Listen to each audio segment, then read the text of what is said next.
Message is being broadcast by the Department of Defense of the Republic. At 2 a.m. Eastern Standard Time, multiple unidentified objects were confirmed to have entered Earth's atmosphere. Discovery Houston, 20 seconds to LOS T-drift.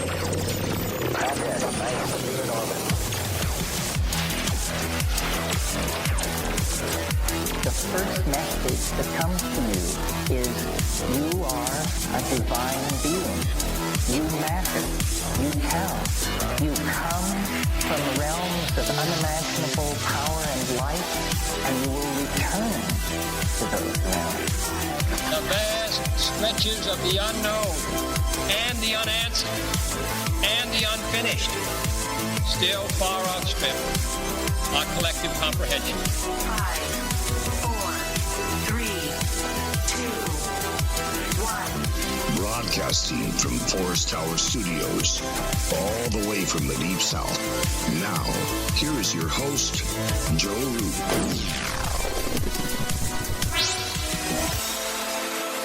That's right, we are broadcasting from a shack on a hill in the Mossy Creek bottoms of Cane Creek, Arkansas.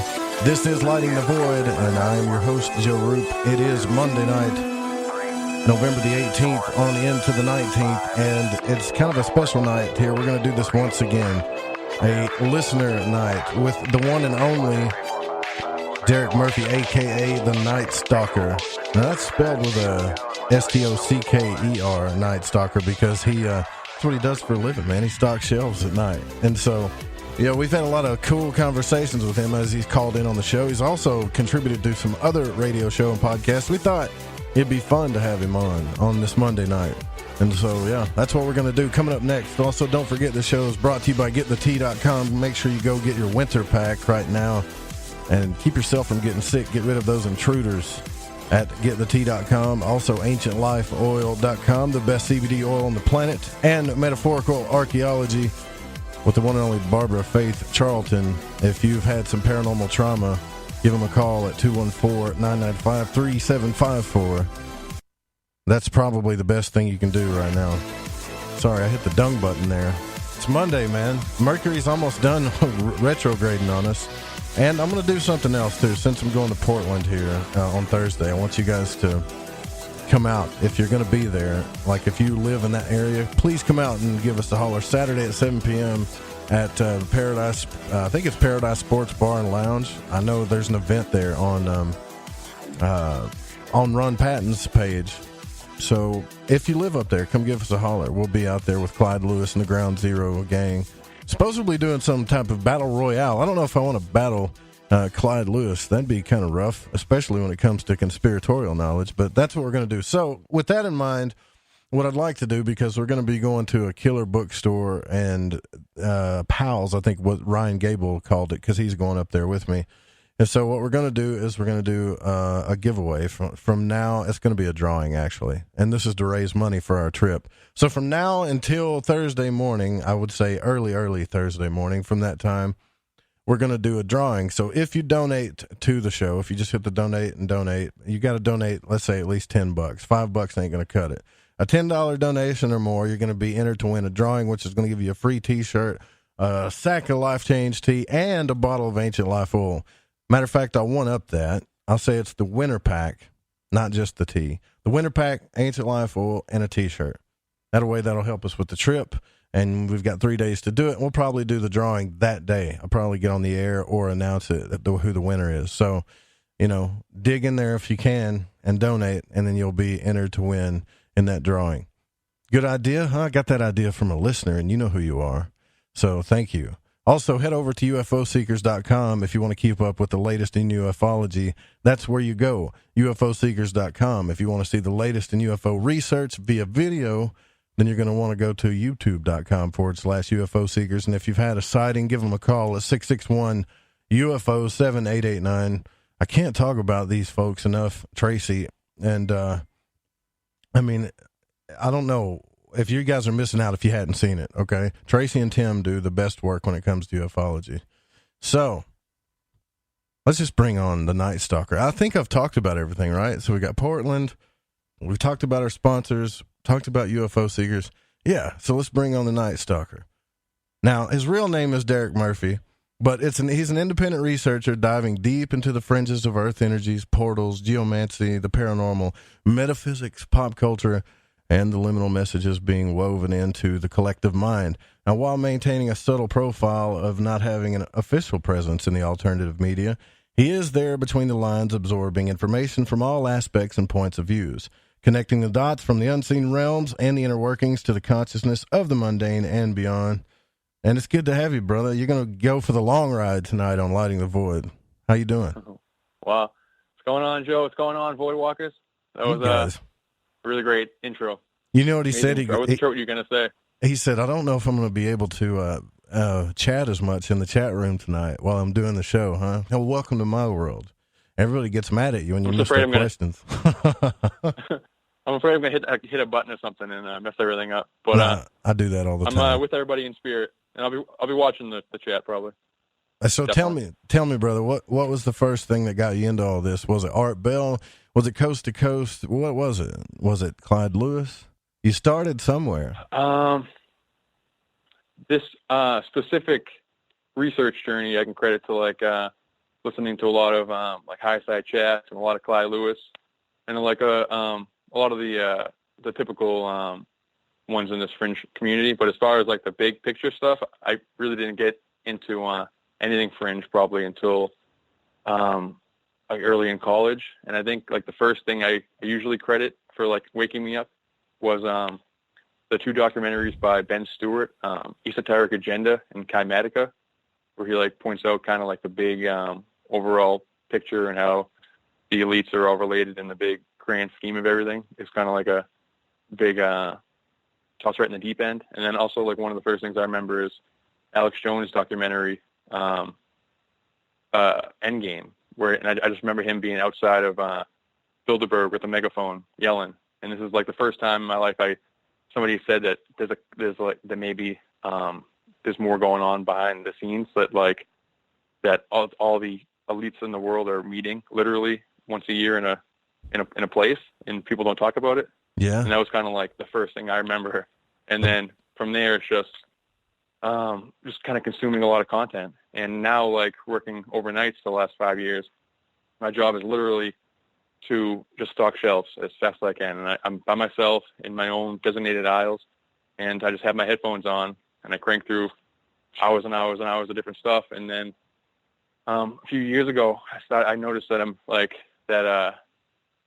lot of these podcasts or these different episodes are focused on each individual researcher, and they do a great job of breaking down that researcher's work and stuff. But sometimes there's one night you'll be talking about, not you, but any show, we're talking about UFOs, and the next night talking about magic and these things that I see as pretty clear parallels, and they don't get brought up. So there's things like that, just the weaving together of those threads, and just started chatting about that kind of stuff in different online groups, and just doing my own personal research, and things started snowballing, and here I am talking to you. So what's the one thing that you wish that you could tell more? Because when you get on the air, when you call in, it sounds to me like you got so much that you want to say when it comes to connecting the dots with things. What's one of the biggest things you think you would like people to look at more as far as research goes, that you hear people talking about a lot, but when it comes to connecting the dots? Is it the elitist group that's running things, or is it something else? That's probably the thing I bring up most when I'm talking to somebody who's not into this stuff.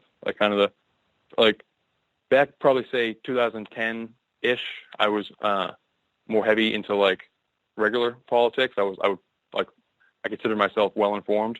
Oh yeah. But not without any of the fringe information. And then now, when people are trying to talk to me about politics, the first thing it doesn't take two sentences for me to say, do you know that all the presidents are related and they're all part of the same bloodline? And is that really true? Show. As far as I can tell, I mean, the research that I have done says that, well, there's that classic viral video of that girl on the news who did that school project and traced back every president besides, I think, McKinley are all related to John Lackland, who was the King of England. And so every single president, including Obama, including like Brad Pitt and a lot of celebrities, are all related to the British royals, which ties back to other bloodlines, obviously. There was a 7th grade girl who brought that out. Like, it was back in Exactly, yeah. Yeah. She said the bloodlines of 43 of the U.S. presidents link back to King John of England. Yeah. That's the Robin Hood King John, like the villain in Robin Hood. Yeah. It's that King John. He signed the Magna Carta. He was which is like the basis of like admiralty law in America, and like when the idea that like the whole system's corrupt, you can thank the Magna Carta for a lot of that. So he's like he's seeped into like culture pretty much, and but obviously the first thing people say is that everyone's related. If you go back far enough, we're all are the same person.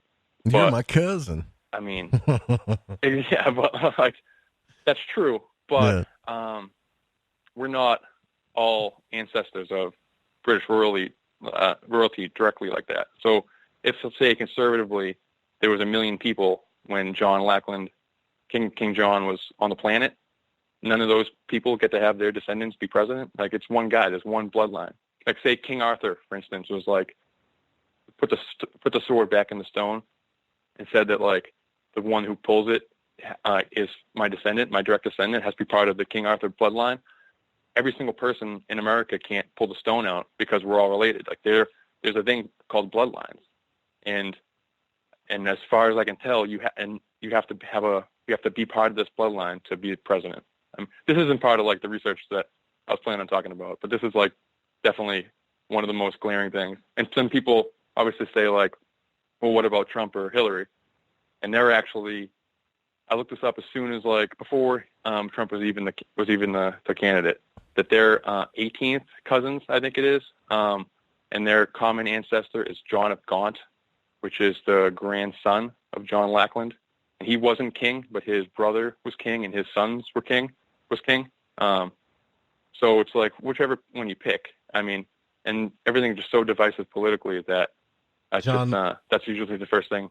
I talk about. The report says here that what's her name, Bridge Ann d'Avignon.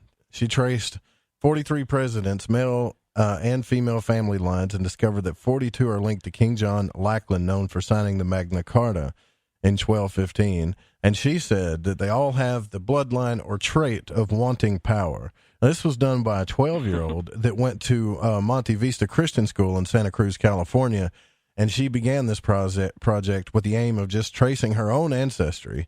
And at some point during her research, she decided to expand her scope, spending tons of time and several months. She looked up like over 500,000 names in search of the presidential bloodline, and she did a good job, man. She traced it all back, and for some reason, they all go back to that king. And that is kind of weird, though. You know, like, I don't see how Obama could be related, but I guess there's some kind of I guess it all works out, too. You know? Yeah, he's half white. Like, yeah, well, he's half Asian and half. What is he? He's half Asian, half. I don't know what he is, honestly. I know his mother was Asian and his dad was from Kenya. Father was from Kenya. So, yeah. But that's pretty interesting. I mean, but it's and it just ties back in the idea that maybe like there's some kind of deeper ritualism going into like. He's not half Asian. I'm thinking of Tiger Woods. Jesus Christ, I'm getting everything Tiger Woods, wrong. Yeah, I think he's just half white, half black. Yeah, that's right. You're right. So he's like talked about as the first black president, but also he's part of this bloodline, the same as Trump, the same as Hillary, the same as every losing candidate like Al Gore and McCain and Romney. They're like whoever is elected is like they don't lose. I mean, so there's different social things that will come up in the news, and there's obviously like different talking points that will come up in debates for a year and a half. But so you believe all the presidents are pre-selected? They're going to win regardless of what happens. Yeah. Okay. Yeah. I mean, I think there's obviously like variability. Like, I'm not sure if they knew Trump was going to be the president before everything started, but I think like at the very least he's serving the purpose that he was supposed to serve during the debates. Like, I didn't think that they were going to. The internet wouldn't have watched Jeb Bush versus Hillary Clinton for another year and a half of debate cycles, so they threw in this guy. and then it's just look what happened, and then it's just they extended it, and just look where we're at. And it's just, I feel like for the current political divisiveness, we were really making some headway in the conspiracy, fringe, whatever communities of, I think, unifying some of these different topics, which is my favorite thing to do. And now, since the election, the community is split in half because half the people, you know what I mean? Half the people believe he's this wrecking ball person, or half the people don't, and we got to fight about that. And it's just, you know what I mean? Yeah, well, I think half the people just want a president to actually care to look for aliens. That's what we really want. You know? No, that'd be nice. Yeah, that'd be really great. Yeah. We just want somebody to care enough to let us know if the aliens are real or not. That's it. Yeah, that'd be cool. That's all I want. But as soon as they tell us, though, then my first question is, okay, so what's going on that's big enough for them to tell us this? You know what I mean? Mm-hmm. If they're going to tell us that, then there's something really, really big happening. So, what has your research, Nightstocker, shown you about, or what is your opinion based on your research about secret societies like the Freemason, the Rosicrucians, things like that? What is your view? Good, bad. Basically, like, my research is, or like the way I usually like talk about them, I'm talking about like the very tip of the pyramid of any organization. So if you're talking about the government or the church or secret societies, I don't think that everybody in all these institutions are corrupt. So if you go to if you're a Freemason, I don't think that you're doing nefarious things. But I think any organization, if they're at the upper echelon of society or has any kind of influence, has some type of hidden hand. And I want to preface this by saying I'm not a paranoid person, and I don't let this run my life. Like, oh no, so, of course not. But you know, like I'm not trying to like say like the world's out to get us, or that I like think that on a minute to minute basis. It's just you asked. So. But well, as far as like, that's the thing that I run into the most on this show, because I've actually been put in a top 200 list of what is it called, disinfo agents or shills for the CIA, because I've touted teachings that come from secret societies, and I've talked about them because I think they're beautiful things, including Freemasonry. Exactly. So I don't see the evil in it. However, I've never witnessed a 33-degree ritual, and that's what everybody always says. I can explain how there's innocence up to the 32nd degree of the Scottish Rite and Freemasonry. I can explain all of it. But because I've never saw the 33rd degree ritual, which it doesn't take much to be. I mean, all you got to do is get nominated, and I think pay like $1,000 or something, and you become it's like an honorary thing. I don't think it's that big of a deal, but what I've been told is that's where you become the elite and you worship serpents and all this stuff, and I just don't see it. I mean, just because there's a serpent on the wall or a snake on the wall that you see in a ritual room doesn't mean that it's evil, right? Yeah. No, absolutely. Yeah. I think these groups have hidden knowledge, and I think there's obviously different tiers. So there's like, say, just Masonry, for instance, there's the tier that's just like the Elks Lodge, and you're just playing horseshoes on a Monday night every week, and it's just kind of a social club. And I think as you go up the tiers, as you get into the more occult information and the idea that you're like building up your temple, just the different like the self-help, like practical means of like the cult information. Uh-huh. But I just think that like any organization that has just these deep influences on culture, I'm more just broad strokes talking about the very top. Like if when you get to a point where you have unlimited resources, and then you have something that you have a goal in mind, like what are the things that you'll do? So say there is a small group of a small cabal or a hidden hand of something, like an elite, a dark elite. What would they do? And like, I think they would take over all these organizations. It doesn't matter what it is. Like, so if you don't believe, let's say you're a of an Eastern religion and you don't believe anything as far as the Abrahamic religion is concerned, the Pope is still probably hiding stuff under his basement. You know what I mean? Well, yeah. Just because you don't believe any of those beliefs doesn't mean he's sitting in a seat of power. So, and that, like, those are the kind of connections I'm making. You so know, when I haven't been to talk church about these in a long time, though, Nightstocker, but I feel like if I'm calling you can I call you Nightstocker? Is it okay if I just call you that? All right. No, definitely. So I haven't been to church in a long time, but I feel like I kind of want to, just for old traditional reasons. And I think, like, if I went back to a church, I mean, I like the beauty of Catholicism, but I know that they're running stuff and hiding things. So I'd probably be more like, what do you call it, Episcopalian, something like that. Because I like all the garb and the robes and stuff, but I know what all that stuff means. That's the difference, right? Yeah. So I know what it means. Yeah. Where they're holding the power, and we're just supposed to look up to them as the almighty popes or bishops or whatever. But they're really just doing some ancient pagan rituals, talking about Jesus, and not telling everybody what all that stuff they're wearing means. Well, hope no Catholic listeners are going to get mad at me about that, but that's the truth.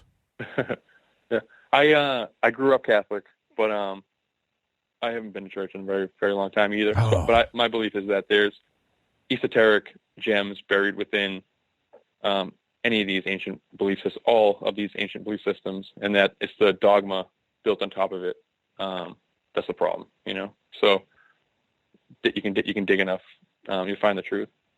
As far as secret societies, I mean, it could be a good bridge into one of these threads into like my local region, kind of different connections I made with stuff around me to kind of try to illustrate what I mean as far as these secret societies and these elite people, if you want. Well, you know, I want to get deeper into your research tonight, but we're going to go into our first break. This is kind of it's a listener night, right? So we're going to have fun tonight. You can also call in. It's 1-800-588-0335. If you want a chance to win that big fat prize pack we're talking about for the winner, all you got to do is donate $10 or more, and we'll announce the winners by Thursday. We're here with the Nightstocker, Derek Murphy, or a.k.a. the Nightstocker. We'll be back right after this. Stay with us.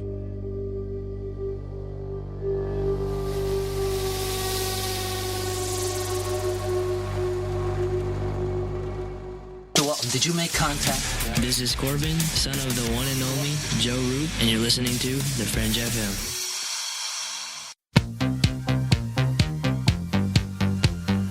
From the afterlife and into your life, this is Art Bell, and you are listening to Joe Root and Lighting the Void, here on The Fringe FM.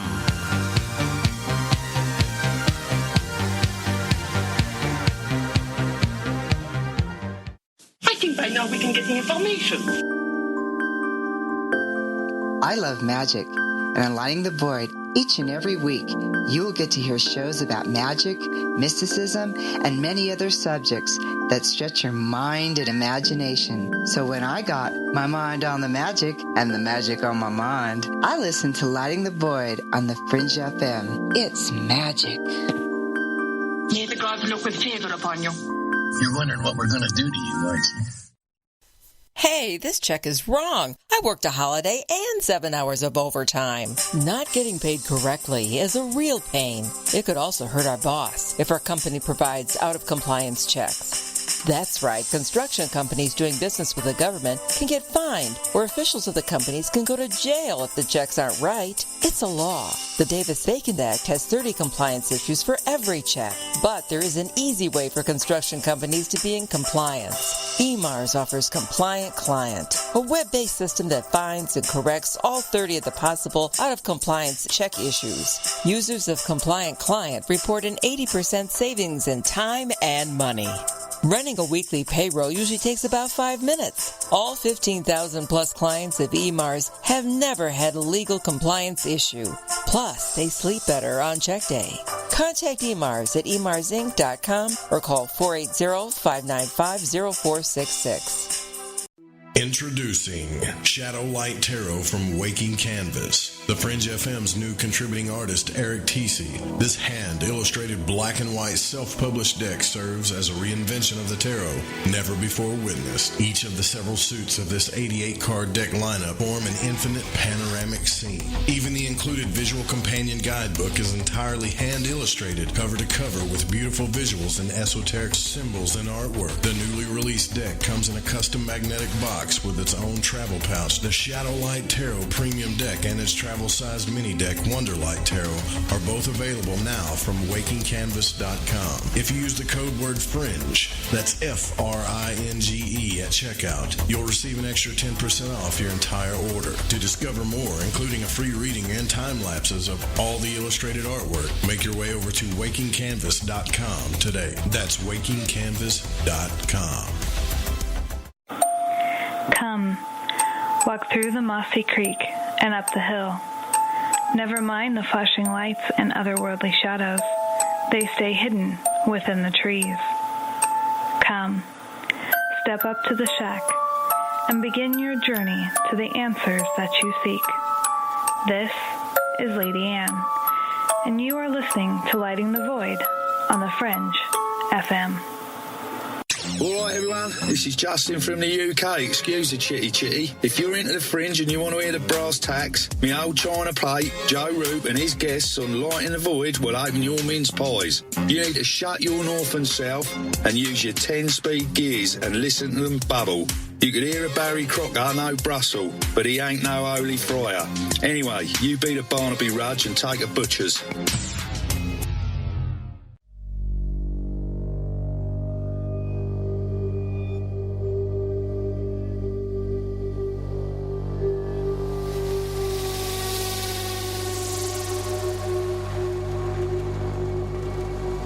You're listening to Lighting the Void. The call-in number is 1-800-588-0335.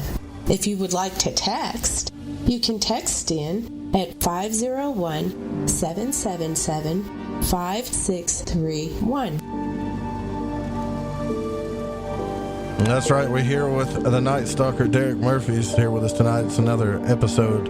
I think we do this like once every 3 months where we do a listener night where we bring somebody on that listens to the show frequently that we feel is kind of in the zeitgeist and keeps up with all the research. And that is Derek Murphy, a.k.a. the Nightstocker. And if also, I don't know if any of you guys have done this yet, but that Disney Plus service is definitely worth it. I mean, it's got all the Star Wars stuff except for The Last Jedi in there.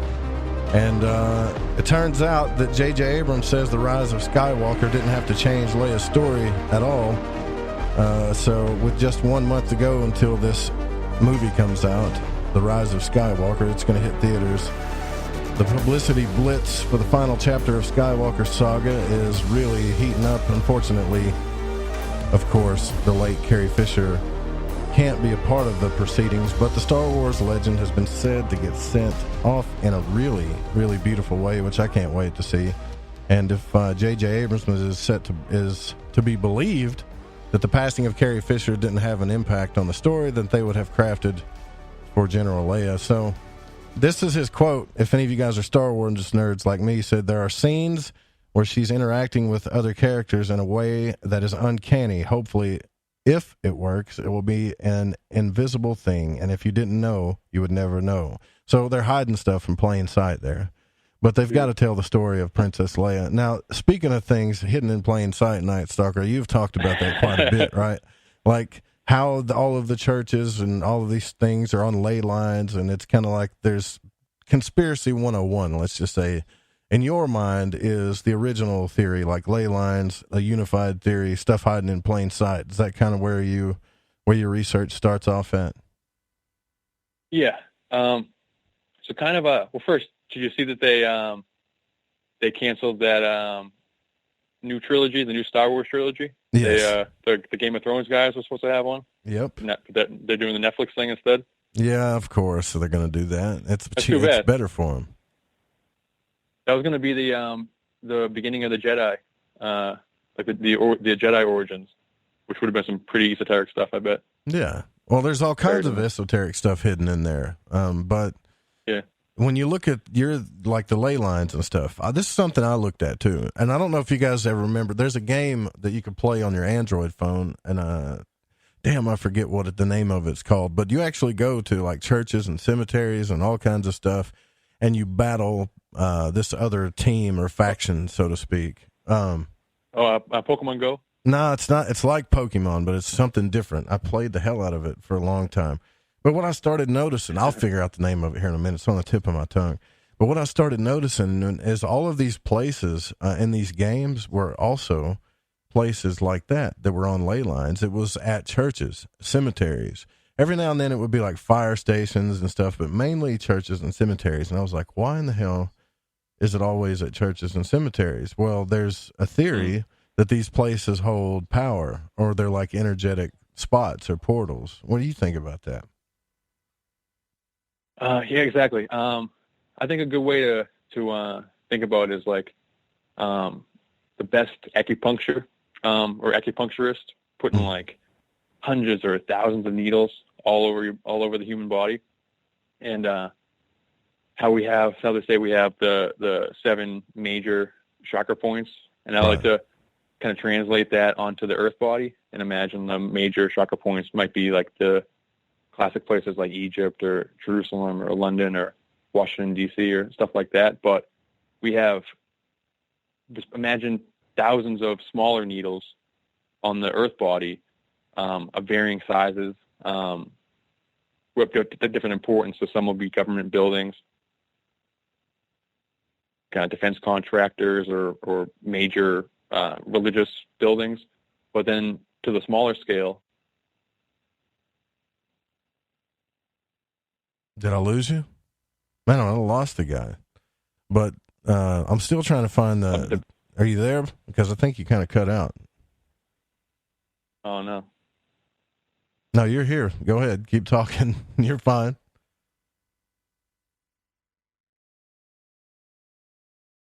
Well, anyways, I don't know. Maybe he's cutting out. So I'm looking up for the game that if you guys play this game, you got to see what I'm talking about. It's what is the name of the game? It's not Pokemon, but it's the same kind of game. God, I hate that noise. Are you there, Derek? Yeah, sorry. Yeah. That's all right. Sorry about that. Next time it falls, next time it drops, just wait till I call you back, because that Skype sound drives me up the wall. It makes me want to throw my phone. I don't know when I cut off, though. Like, as far as I was concerned, I was just talking. So I don't know. Yeah, you're fine, brother. Where did I leave off? You were talking about churches and cemeteries and stuff like that, where all these ley lines are. All right, yeah.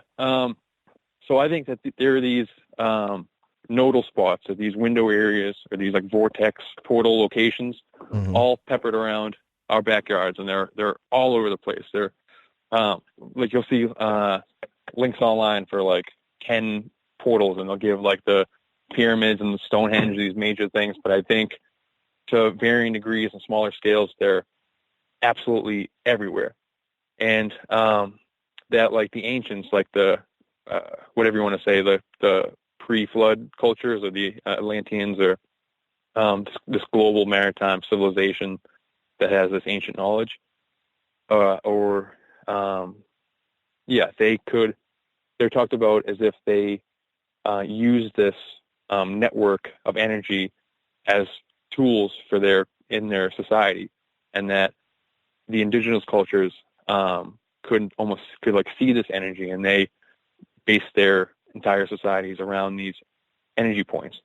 And so there's like a chain of custody from like the elites of every segment of history. So for instance, like the European settlers would come to America and would approach the Native Americans, the indigenous of the lands that they just moved to, and they're gonna either ask or just observe the people and see where their spots are, because those are the spots that they believe have this energy point, like these window areas, or places where the veil between the two realms is thin.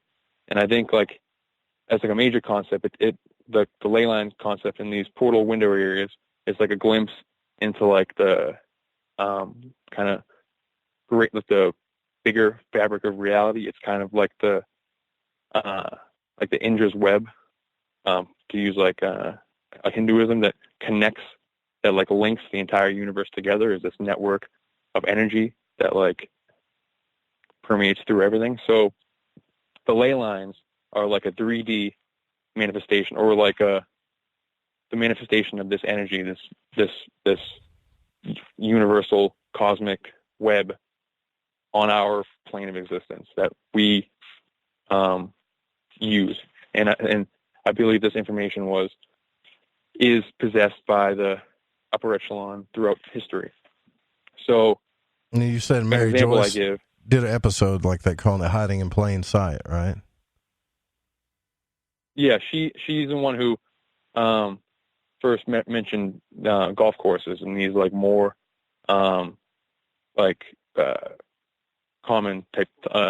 things. So obviously, like, there's these major window areas, these major portal vortex spots that are, say, one of them is going to be like Raytheon, the other is this major government building. So these lines, imagine, will from one spot to the other, but that line is still extending, stretching across land. So that land does have, from whatever purpose they're using this energy for, a different. They want to have control of all these spots. So I think, whatever it may be, whatever facade they put over it, whether it's a golf course or a reservation area or a post office or whatever, church, yeah, they possess it.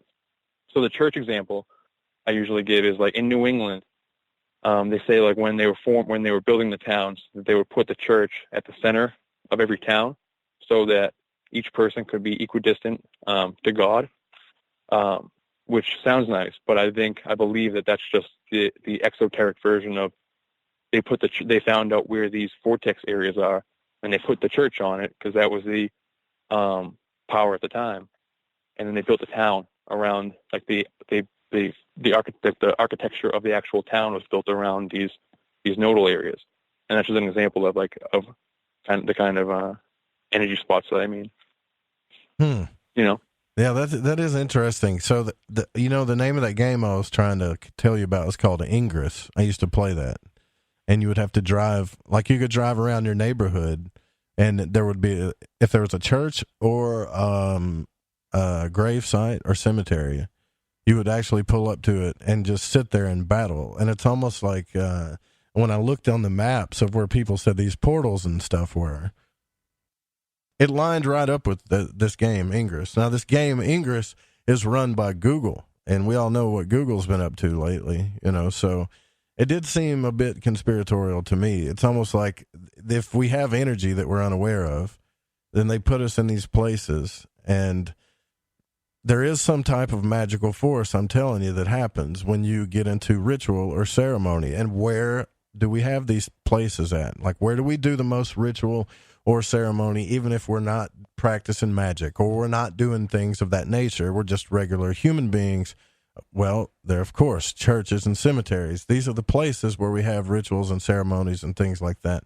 And so if they were tapping into a grid, then that was full of energetic points where the veil was thin, that would be the perfect way to do it, actually. It just lines up perfect. And I think that's kind of where conspiracy gets its whole fundamental ideas from, is when enough things just kind of line up perfectly where it just can't be a coincidence anymore, right? Exactly. That's the way I look at it. Yeah, no, you're totally right. And they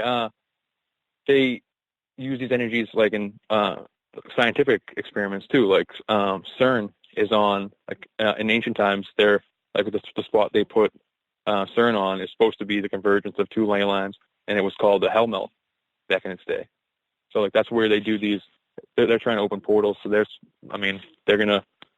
privy to this information, so they're gonna put their experiments on that. And I think that's the case along the ley lines that cover our backyards. That's where you're gonna see these large industrial complexes and these large technical complexes, is because they're utilizing this energy. Like they're that chain of custody from the pre-flood Atlanteans to the indigenous to the settlers to like the witch trial days to like the like early Americans to the military. Right now, it's in the hands of the tech industry, you know, and they're using it too, like in science. Mm-hmm. But as far as like the hiding in plain sight type thing, like a little research thread that I found was so every night I like the first hour, like when I'm at work, it's me and my boss, and we get like these pallets of freight that come in. It's all mixed up, so we have to spend the first hour just sorting it out like by aisle. So it's just me and him, just chit chatting. And then like so when he first started, like, we didn't know each other. We had to just make conversation. And like one of the first things was like ghosts and UFOs, and just because that's the coolest stuff. So just kind of he was like just getting into it. His only entryway was just like watching like ghost hunters on television and stuff, or like Ancient Aliens. And then I'm kind of deep down the rabbit hole. So it was kind of, he was throwing topics at me kind of every night, and we were breaking it down and kind of how these threads all kind of connect. And because he was having different types of experiences at his home, like as the conversations are progressing night to night throughout the course of a couple of years. And so long story short, within like 2 years, he's had multiple hour-long interviews with MUFON. He said he is like the wildest orb footage I've ever seen. Who is this again? This is my boss. Your like boss? You asked a few months ago. Yeah, so you asked a few months ago, like why I'm allowed to make calls while I'm stalking, because like my boss I did ask that because I'm always wondering why the hell you're not getting in trouble at work. Yeah. No. Yeah. No, they're fans of this stuff. So I've never had any experiences paranormal or UFOs or anything myself, but my boss has. So he's like throwing these theories at me, and I'm trying to like connect the dots, unify like why is this happening? Like his daughter was experiencing stuff. His daughter's like 16, and she was experiencing crazy, I guess like ghost type stuff. But so trying to figure out how UFO pictures and this weird orb footage and ghost stuff and all this kind of crazy stuff is connected. And he lives right next to a reservation area or like a conservation area. So it's like his house is the end of a cul-de-sac, and behind him is just acres and acres and acres of conservation land that you can't build on. So the first kind of jump off point to the research was like, what's the history of this land? And like if anyone takes anything out of like this research, is that you can do this in your own backyard. This is like, I think, happening how America was founded. This like that it was like designed using like with knowledge of this information. So for instance, when I was looking in the information for this land, it was supposedly was owned by Passaconaway, the chief of the Pennacook Native Americans. And legend has it, he was like a 7'3" giant, or like an 8 foot tall giant who lived to be like 150 years. And he was like a mystical shaman. And this is a local legend. Well, he's a real person. The legend is that he lived to be 150. Okay. Sorry, and he could bring birds back to life and like teleport like across rivers and make mist happen. Like he's known for having in the real world. He's known for bringing peace relations between the Native Americans and the white settlers, because when the boats were coming at Plymouth Rock, they called for him. So like I'm probably like a half an hour from Plymouth Rock, so they called for Chief Passaconaway to come down, and he was at the cliffs. And because he couldn't make a storm to destroy the ship, he took it as a sign that that the white men are supposed to come and he's supposed to make peace. So like that's the kind of level of like mystical nature he had about him. So he passed the land over to the first settlers, who were the Varnums, Samuel Varnum, and his grandkids were in the Continental Congress and like signed the Declaration, I think, and they were both Masons, and they're the super military elite of their day. And One of them founded the Society of Cincinnati, which is another elite military fraternal society, which interestingly was for, this is kind of a tangent, but was for Revolutionary War was for Revolutionary War generals or elites in the Revolutionary War, and it's passed down to their kids, generation to generation. But like 150 years after, however long it was, after the Revolution, all those people were like Edgar Allan Poe and like Waldo Emerson and like the major literary minds of like the early 1800s or whatever years those were. Now, so like the Society of Cincinnati, weren't they like members of the United States and France though? Because I heard they thought Benjamin Franklin was a member of that or something. It's I believe it's originated from like they the government blocked off like a parcel of land in Cincinnati, which is where like the Ohio Giant Mounds are. Okay. Like in Marietta, Ohio. And they like commissioned like one of the Varnum descendants. I got you. And Putnam, like so, to go and settle this land, which happens to be these Ohio ley line areas, but they're based off of like a Roman, like Cincinnatus, which is like somebody who's like who takes over the Rome in a time of crisis and then promises to give it back afterwards. You know what I mean? So, which is a weird model to have, but like just kind of like interesting what we how did, like it's the idea. I mean, if you're an elite and you think you're trying to control the world, somewhere you got to think that you're doing the right thing. You know what I mean? So, in a time of crisis, to steer the ship. You know what I mean? So it's like this elite military organization. A couple, like 3 generations later, happened to be the elite, like creative minds of the zeitgeist at that time. You know what I mean? It's like Spielberg and whoever all being in a secret society together. You know what I mean? Yeah. I do know what you mean. I just think that's interesting. Huh? Yeah. You do that too. Sorry. You say that, you know what I mean? I say that like, you know what I mean? Sorry. You know what I'm saying? Sorry. You know what I mean? I'm not a professional, you know? No, it's all I'm right, brother. I'm just playing with you. I'm just having fun. You know what I mean? These are ticks. No, I'm glad. Please. You get what I'm saying? If I do annoying things, please stop me. It's all right, brother. It's like they're saying, it's Mercury retrograde. It's all good. I've done a hit like 9 buttons since the show started. Y'all have heard it. You know, dug the show, hit buttons. It's okay. I'm just trying to get in the mind of the listener tonight. That's all. And I've got to listen. Y'all don't know this, but I've got a plethora, and I use that word, of notes here from the Nightstocker that we could go over for 9 hours, and we're still at the top 2 sentences here, you know?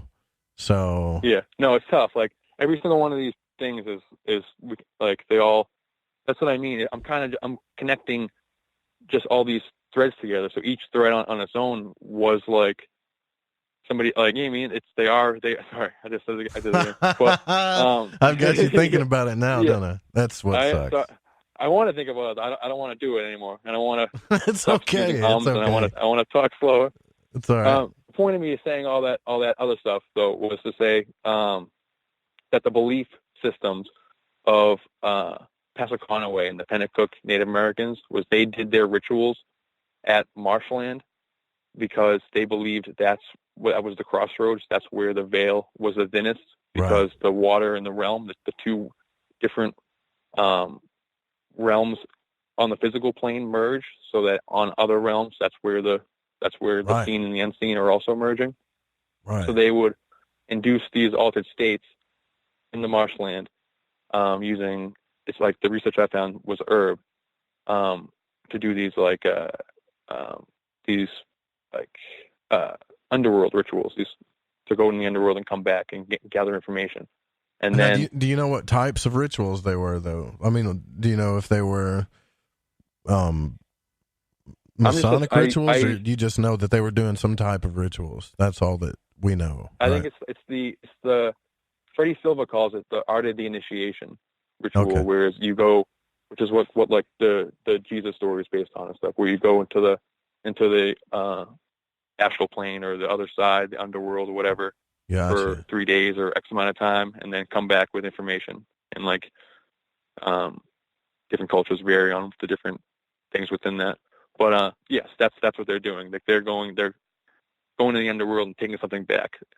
And then so do you think there's any connection with that and what you're talking about, and the reason why that they have us go back to these places like the churches and the cemeteries? Because think about it. Now just think about what you're saying, right? And then we go to a church that's on a ley line or it's on some type of vortex or whatever, unawares, told to that we're worshiping this deity and that we do ceremonies and ritual. And anytime you do that, you're activating both sides of the human brain to begin with through memory, logic, and then as you get into the ritual or singing or ceremony, then you're activating the other side of the brain and you're giving off this type of energy. Not to mention you've got it all depending on how many people are in the church doing it at the same time. What I'm trying to figure out is when we do those things, in your mind, what are we doing? Are we opening up portals for somebody else to go through, or what's the whole purpose? Are they vamping energy from us, or is it about mind control, or what? I think like this will be at the end of the notes, but I think like I think what you just said is 100% true, and you can extend it to so many different like sporting events, like where they're putting stadiums or theaters. Or, I mean, like a more sinister thing would be these terrorist attacks. Like the big debate in the deep conspiracy fields is like, are these real shootings? Are these false flags? What's going on? And I think it's not to get too dark, but I think they're ritual blood sacrifices on these important nodal window vortex spots on the planet. Like, not to mention the timing too. Yeah. For sure. 100%. Yeah. So that explains like the synchronistic nature in the timing and how it matches the cosmos. Chris Knowles reference, like I bring this up a lot just because it paints the picture of when Oumuamua came, the meteorite that people said was a UFO or whatever. It came out of Vega, and then the Vegas shooting happened, and then the Vegas Knights NHL team was in the Stanley Cup. Yeah, that was weird, wasn't it? During their first year in existence, like they created a team. They're the Vegas Knights, Templar Knights, and then they lost to Washington D.C. in their first year in existence. So that's kind of what I mean by like matching the zeitgeist with the cosmos, with our realm, you know, to elicit an effect. And I think there's different scales. Like Crowley was trying to open portals and the Babylon workings and all this stuff, but I think the grand scheme is to merge the seen and the unseen realm, collapse the ley line portal grid or whatever to bring back the old gods and the titans, kind of like to get to the real deep end of the rabbit hole. That's kind of what I think is going on, and that's reflected, I believe, in pop culture to an astounding degree. We do definitely do a lot of venerating the old gods, that's for sure. But is it, when you say the old gods, well, we'll get into that because we got to take a break here. But I think you're on to something. I know Ryan Gable's talked about this quite a bit too. But listen, guys, if you want to get into that drawing, we're going to draw Thursday. You get a winter pack, bottle of Ancient Life Oil, as well as, you know, a T-shirt. All you got to do is donate $10 or more to the broadcast and hit the donate button. We'll announce the winner on Thursday. We're here with Derek Murphy, a.k.a. the Nightstocker, for Listener Night. We'll be right back. Stay with us. Yeah, man.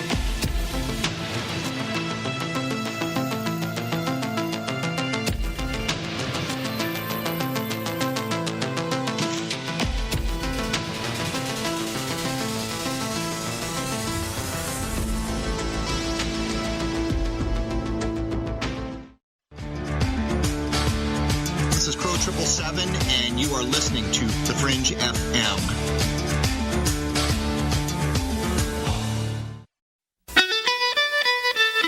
From the Kingdom of Arkansas, you are listening to Joe Root and Lighting the Void here on The Fringe FM. OMG! People are jumping on board to the Life Change Tea Regiment. Brew, steep, and drink for a gentle, taste great cleanse. It's changing how they feel. See what everybody's talking about. Log on to GetTheT.com. That's GetTheT.com. Life Change Tea aids in digestive slowdown and helps people get moving down a healthy path. We won't make claims. We'll just let you decide. Experience is much better than a commercial anyway. If you want results, log on to GetTheT.com and purchase your Super Strength Cleansing Tea. You won't be disappointed. And if you're looking for some mind-body suggestions, go to YouTube and punch in the search bar Health Matters Now. That's Health Matters Now. Put power into your health now. So, GetTheT.com. That's GetTheT.com for Super Strength Tea. And YouTube, Health Matters Now. That's Health Matters Now for valuable suggestions. GetTheT.com. The tea that makes you go. I'm Ryan Gable, and I want to remind you to keep your radio, phone, tablet, or computer tuned to the Fringe FM, and visit the website, thefringe.fm, to listen to the entire lineup of shows. You can also catch my broadcast, The Secret Teachings, Monday through Friday, beginning at 12 a.m. midnight U.S. Pacific Time, right here on the Fringe FM. Alex. Hi, I'm Alex Exum, and you're listening to The Fringe FM. OMG! People are jumping on board to the Life Change Tea Regiment. Brew, steep, and drink for a gentle, taste-great cleanse. This is Reverend John M. Polk. Please visit me at johnpolkmedia.com and visit my show, Quantum Hologram Matrix, 5 p.m. Pacific, 8 p.m. Eastern, every Tuesday on thefringe.fm.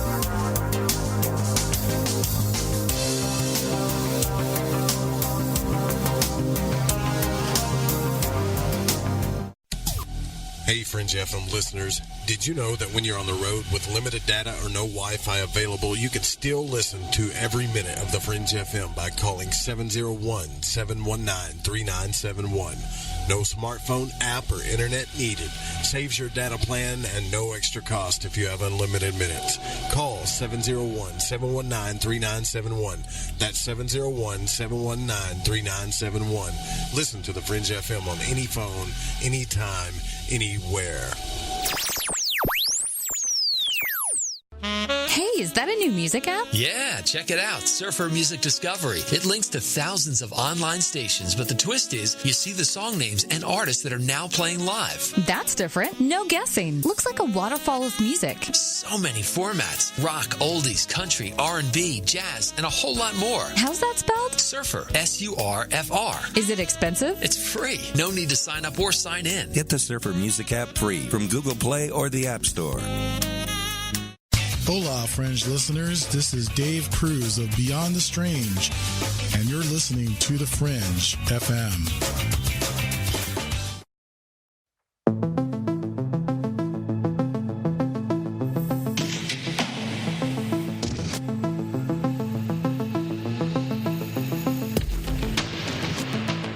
To call Joe, pick up the phone, dial 1-800-588-0335, toll free from the United States or Canada.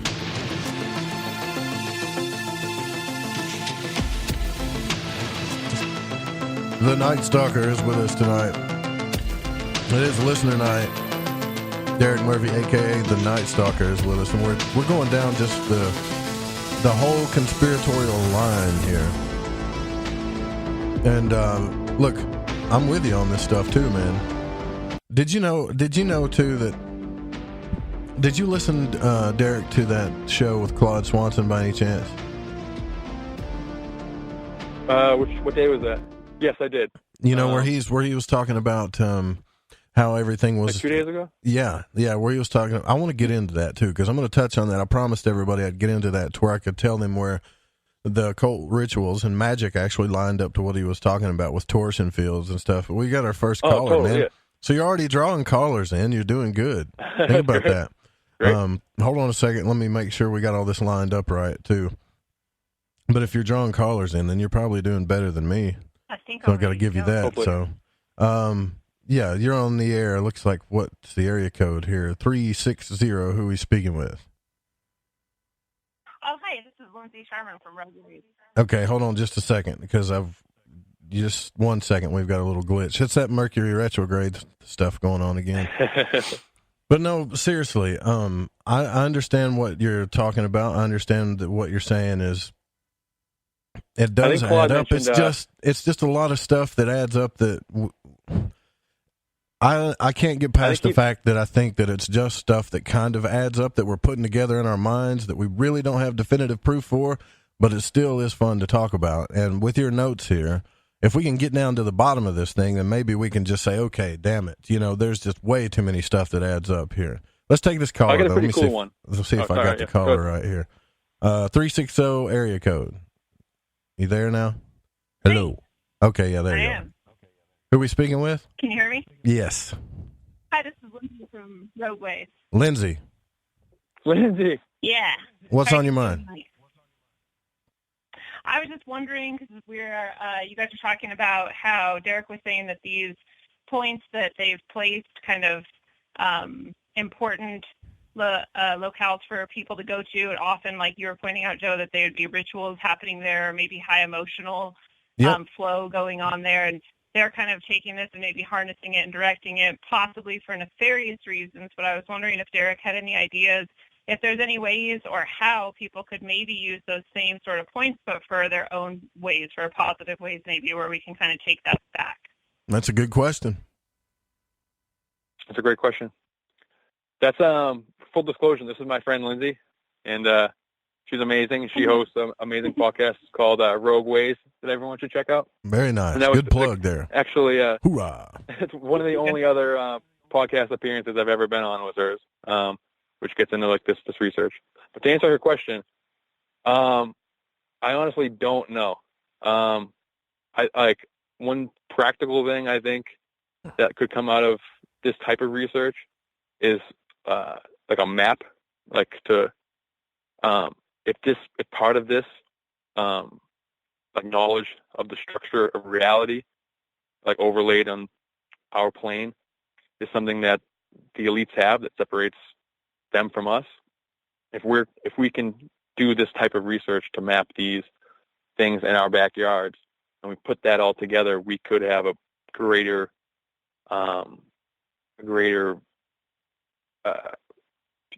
more power, like a, just as ourselves. Yeah, you think?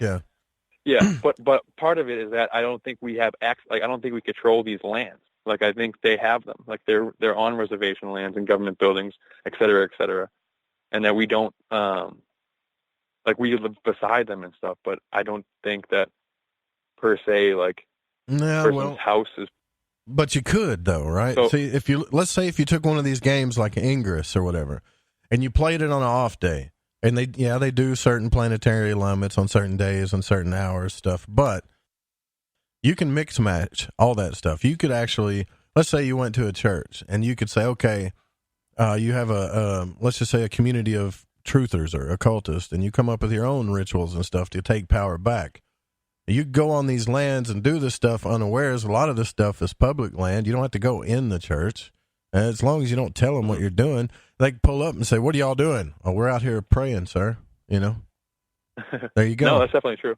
You could do that. And I think, yeah, definitely. Also, I think probably these like violent protests that end up happening, like not the protest itself, but the clash between these converging energetic forces of people are usually done at, I would assume, like town centers and places that are built on these locations. So if these charged up energetic events are happening in a negative way, I think rather than having 1,000 people go and stand on two opposite sides waiting for the other side to do something wrong so that everyone can just punch each other, if we were maybe doing more positive things like having meditation, sit-ins, or whatever you want to do.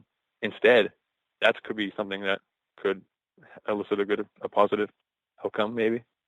I'll see. So, we could do go like ahead, Lindsay. mobs, but instead of we could do like singing or something, group singing at these locations or something like that would be really powerful. Exactly. Yeah. Exactly. Yeah. Or just like, free hugs or shows or creative outlets for free people. Hugs. And just that's like, a good one. Yeah. Yeah, because I definitely don't want people going around touting and saying that Joe Roop's promoting occult rituals on church properties, because that would just look really bad for me in the show, you know. But free hugs would be good.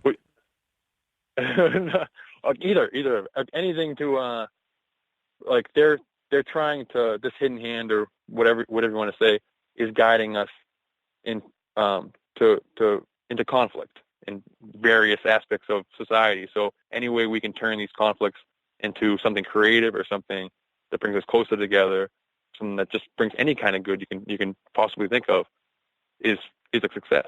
You know what I mean? And it's sorry. I'm gonna play something. I'm gonna do a sound drop every time you do that now, just to mess with you. But no, I'm just playing. But Steve, that's a good idea.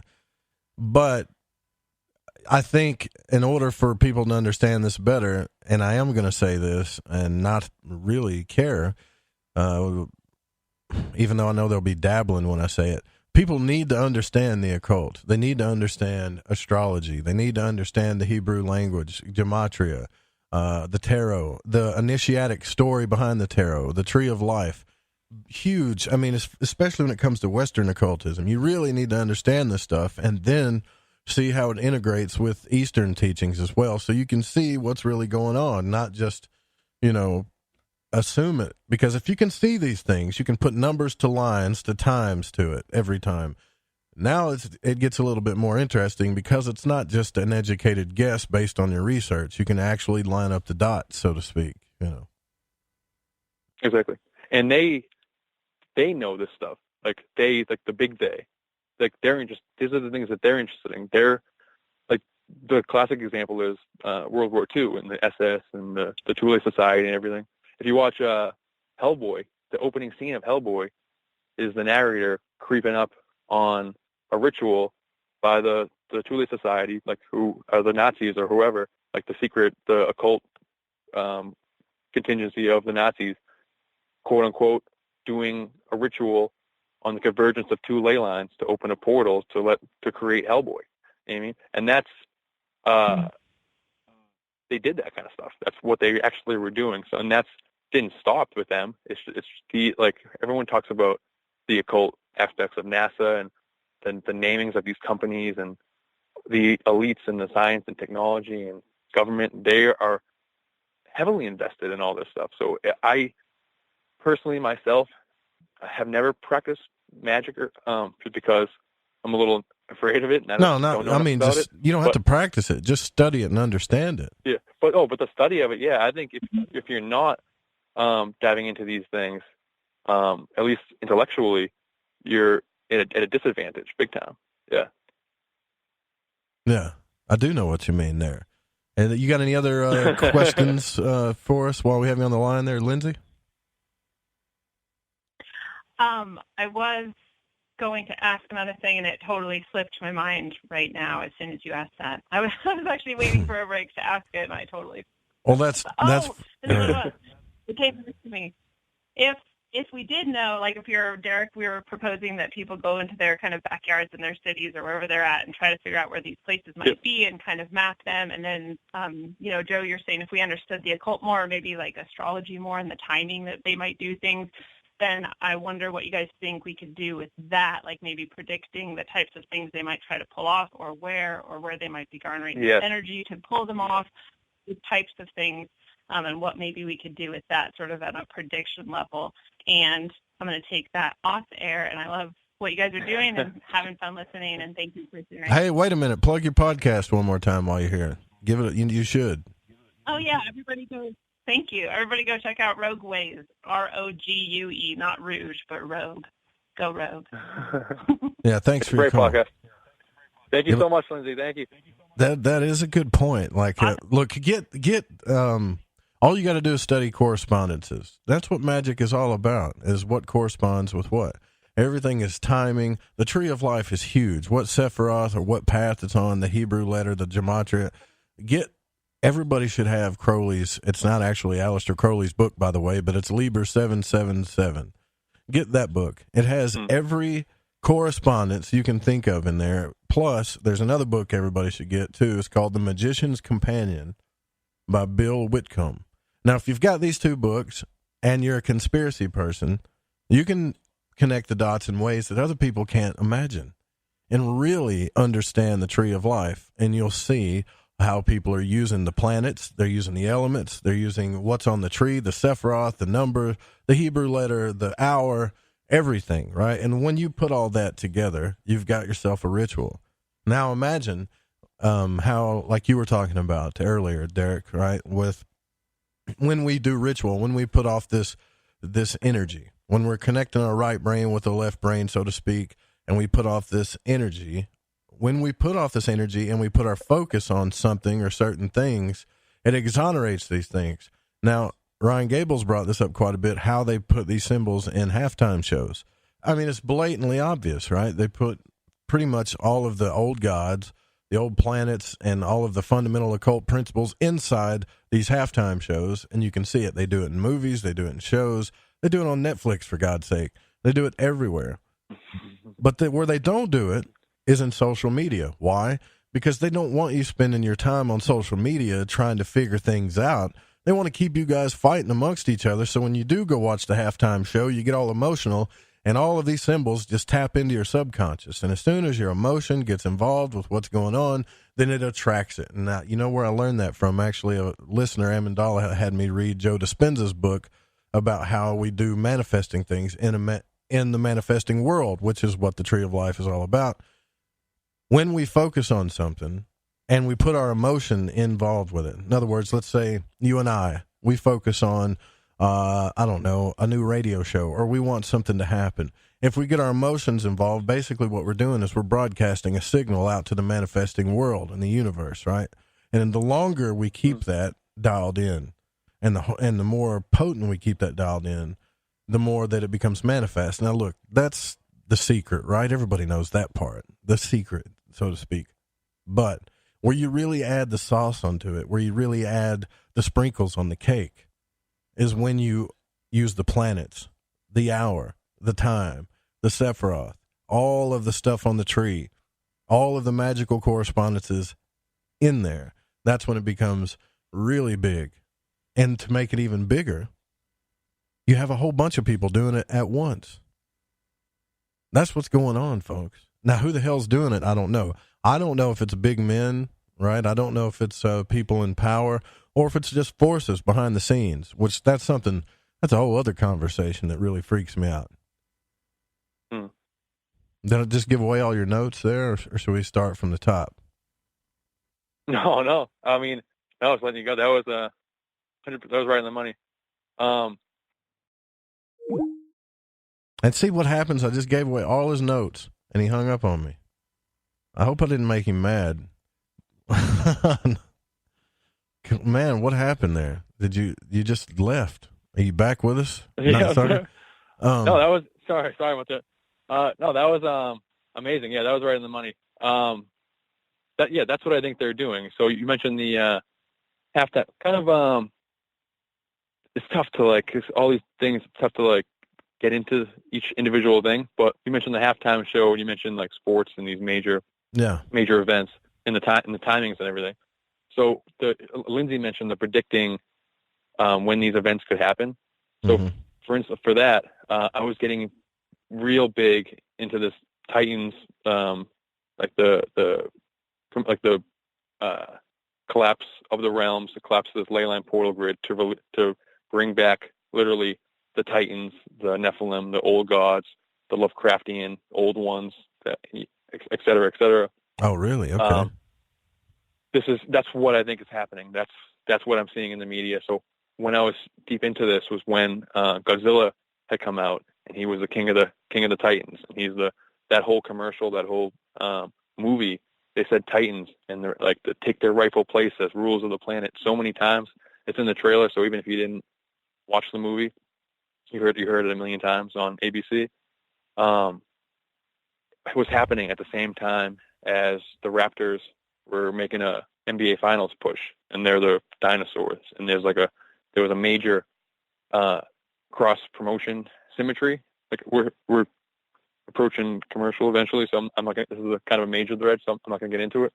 But getting into all this predicting and analyzing, a week before the NBA Finals was over, or like the day that it started. So it was the June 1st.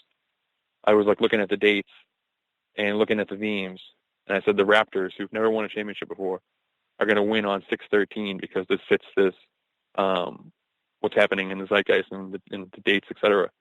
And if I put money on it, 5 games later, 13 days later, they would have won. And then so that's kind of an example of predicting. They're using these. That's a sports example, but they're engineering this in a certain way. And then for the Super Bowl, in the same way, the idea that they're trying to open these portals to open the abyss to let the old ones let the hordes of hell come out, or whatever mythology you want to throw on it. Kind of everyone in the fringe community, like the shows, I think they were doing the preemptive analysis of the Super Bowl, were saying that they believe that the Patriot, which symbolized America in the U.S., would fall to the ram, which was Baphomet, in analogy. And I was like, okay, but I'm from Boston, and like that didn't fit my idea of what was going to happen. So I'm kind of looking around, like there's something more to that. And I was really intrigued by that Oumuamua, Las Vegas shooting type thing from Chris Knowles. So I was kind of looking for different mythology with a ram. Is that like what different things could that represent? And then I found a passage from the Bible. I think it was Isaiah or something, or I don't have it in front of me, but the idea is that he sacrificed a ram instead of sacrificing a son, with the intent being to bring down a cosmic entity. So that do you really think these cats can bring down like Cthulhu or something into this realm? So I mean, come on. I think they believe that they can. And then during the halftime show, to start the halftime show, or to introduce Travis Scott in the middle of the Maroon 5, was a video clip of an asteroid coming down and destroying the stadium, and then the gates of hell opens up and Travis Scott jumps out of the abyss. And then the Patriots won 13-3. And that's exactly what I said was going to happen. And that's the theme that's happening in, like, we can get into this later too if you want, but that's what the major pillars of pop culture are telling me too. Like Game of Thrones, Stranger Things, Sabrina, Marvel, they're all the same idea of the collapse of the realms, the merging of the seen and the unseen, the opening of the gates of hell, to bring about the apocalypse, because the elites don't believe they're going to be hurt. Like they're going to, but they believe that they'll be spared. That's the arrangement. They're taken away in, whatever you want to say, New Jerusalem or New Eden, a giant cube or a city in the sky or whatever they believe that that's going to happen, while the rest of the world is destroyed, and then the new Garden of Eden happens. When you get Thanos' dream, which literally happens in the movie. But that's we can get into that later too, like the intricacies of that. But that's keeps popping up, and that's what Crowley's doing, like tried to do with the opening of the port, like the Babylon workings, the opening of the portals. That's the basis of like every sci-fi. You know what's scary about Crowley though is even he said that in his book of the law, which most Thelemites, they just look up to this book, right? And like it's everything. But even he said that he didn't totally grasp his concepts. So imagine that. Aleister Crowley writing a book of the law that talks about only the strongest and only the greatest amongst you will rule, while the rest will just kind of be beneath your feet. And he talks about plucking out the eyes of Jesus and all this other stuff. Now, there's some freaky stuff in there, but to them, they're talking about an ascension of a person that becomes in a higher awareness. In other words, you become aware of your own true power as a human being, and that you know that your will is more powerful than what you've been told. However, that's a grand notion, but based on the sounds and like the words of that book, it sounds like a tyrant god is talking in that book, if any of you guys have ever read it. And for Crowley to say that I don't fully grasp its concept, then why would you guys, and I'm speaking to all you Thelemites out there, Why would you make a religion out of it and think that it's everything? If even the guy that, it's just like, to me, it's just like another Bible. Well, it wasn't me. God spoke through me, and this is the words of, what's the difference? Yeah. I mean, that's Thanos in the Avengers. He literally said, nobody has the will. Like, he's saying, like, I'm doing what needs to be done. Like, because my will is strong. That's his quote in the movie. And then, like, why would he do this? Like, the whole build a religion around it and make a doctrine for people to follow is weird. But, like, the actual, like, it takes somebody like a Crowley or somebody has this, like, insatiable thirst for more or like the answers or knowledge or whatever, and to have some kind of screw loose in order to say, like, okay, well, I can see the edge, let me go for it. You know what I mean? So maybe he didn't completely grasp, like, what was going to happen, but he's just like, what's the final big boss of this video game? I got to do what? Yeah. Screw it, see what happens. You're right. You know That's exactly how he was. Yeah. But people praise him for that.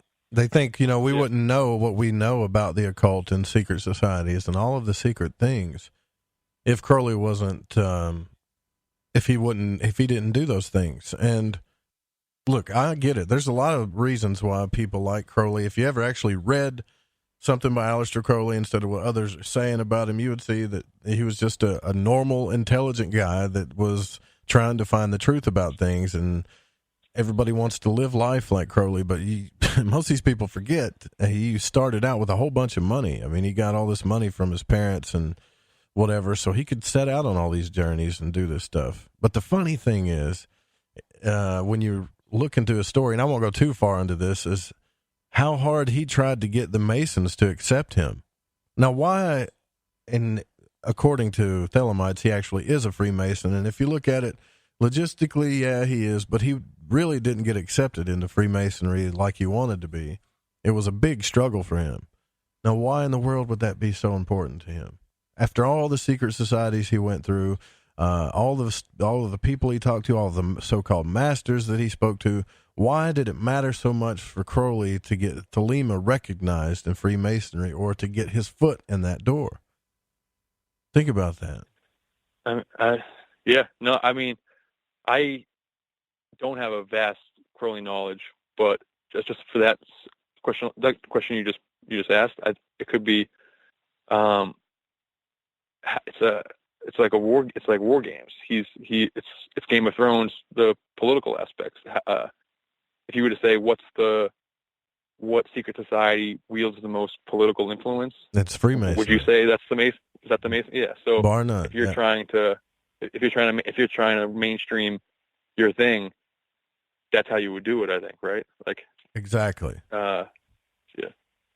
Yeah, so he really did want to bring his religion, quote, religion of Thelema, and push it into, to me, it's just another religion that's being pushed. If Crowley would have just stuck to the magic part of it and just kept away from the Thelema stuff, he'd have more respect for me than most magicians. But trying to bring the new Aeon in and all of this stuff, to me, is just like another religion. It's another power structure, and it can easily turn into that if they didn't tear each other apart, because naturally I've seen that. That's what magicians tend to do, especially when they get into big groups, is they just tear each other apart. Yeah. Yeah, and this could very well be, like, the darker stuff you just mentioned could very well be the darkest thing. That could be that glow that the elites are drawn to that could lead us to the apocalypse. Very well could be. We do got to take a break, but look, if you guys do want to call in, you can. It's 1-800-588-0335, and I'm going to do this thing, like this winter pack giveaway. If you guys donate for our trip to Portland, Ryan Gable and I are going to Portland. So if you donate between now and Thursday morning, you'll be entered for a drawing to win the winter pack, plus a bottle of Ancient Life Oil and a Lighting the Void t-shirt. Get in on that. $10 or more. We'll be right back. Some good points, man.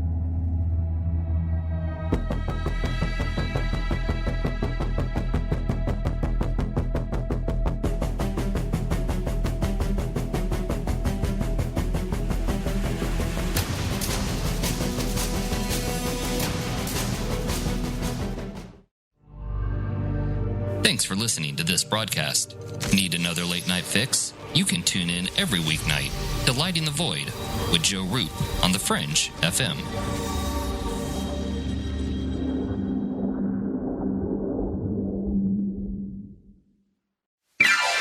Good evening. This is Art Bell, and you are listening to the Fringe FM.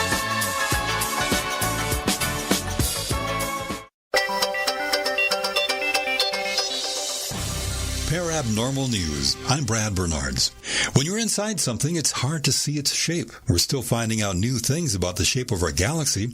In research published in Nature Astronomy, years of observational data, cosmological models, and physics suggest the galaxy is flat. Send a beam of photons out across the void and it will just keep going in a straight line. A new study argues that the universe is actually curved and closed, like an inflating sphere. The clue to the universe's curvature, they say, is in the way gravity bends the path of light, an effect predicted by Einstein called gravitational lensing. Not just any light either, but the cosmic microwave background. That's the electromagnetic radiation left over in the space between the stars and the galaxies, dating back to around 380,000 years after the Big Bang, when the universe's first neutral atoms formed. Once you block out all the other sources of light, space glows, really faintly, a sort of background static. It's the oldest light in the universe. On August 21st, 2019, NASA's NICER telescope on the International Space Station observed its brightest X-ray burst to date. The explosion, which astronomers classify as a Type 1 X-ray burst, released as much energy in 20 seconds as the sun does in nearly 10 days. The detail NICER captured on this record-setting eruption will help astronomers fine-tune their understanding of the physical processes driving the thermonuclear flare-ups of it and other bursting pulsars. It is located about 11,000 light-years away in the constellation Sagittarius. It spins at a dizzying 401 rotations each second and is one member of a binary system. Its companion is a brown dwarf, an object larger than a giant planet, yet too small to be a star. A steady stream of hydrogen gas flows from the companion toward the neutron star, and it accumulates in a vast storage structure called an accretion disk.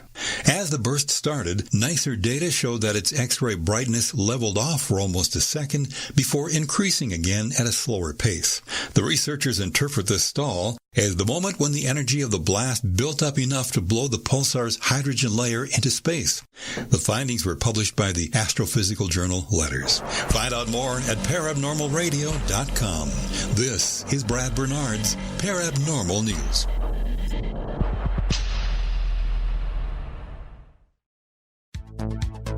I like to listen to Lighting the Void because of the guests, the content, and the host, Joe Root. He's smart, he's intelligent, and he seems to ask the questions that we all have on our mind. We're all searching for the truth, and Joe helps us get closer to it. I love this show. I love this show. I love this show. Lighting the Void.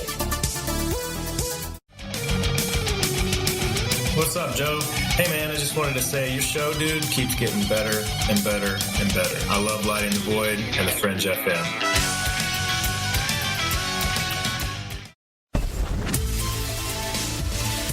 Hi, this is Aaron Hunter, host of Real Paranormal Activity, the podcast where we tell real paranormal experiences of people from around the world. And we also conduct interviews with authors, investigators, psychics, and mediums. Real people, real stories, real fear. Thursdays at 6 p.m. Pacific, 9 p.m. Eastern on the Fringe FM. See you then. The Fringe FM isn't just a radio station. We also provide services for all your audio production needs. If you are interested in live radio or pre-recorded podcasts, we're here to help. We even do audio enhancements and voiceovers if needed. If you want to do a podcast or live radio show and even want the option to syndicate on terrestrial radio, from simple audio file enhancement to live production and call screening, we have you covered.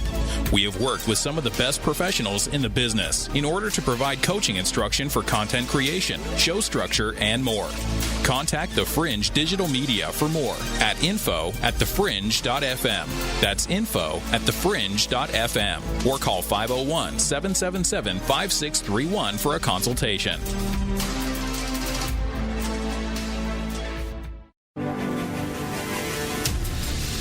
Do you want to know the truth? Are UFOs real? Are aliens visiting Earth? Are governments around the world hiding the biggest secret in history? We're UFO Seekers, official partner of The Fringe FM, and we're on a hunt for the truth. Join us as we investigate locations like Area 51 by subscribing on YouTube at youtube.com/UFO Seekers.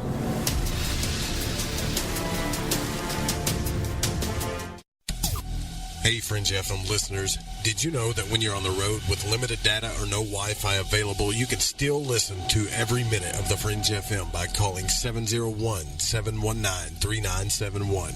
No smartphone app or internet needed. Saves your data plan and no extra cost if you have unlimited minutes. Call 701-719-3971. That's 701-719-3971. Listen to the Fringe FM on any phone, anytime, anywhere.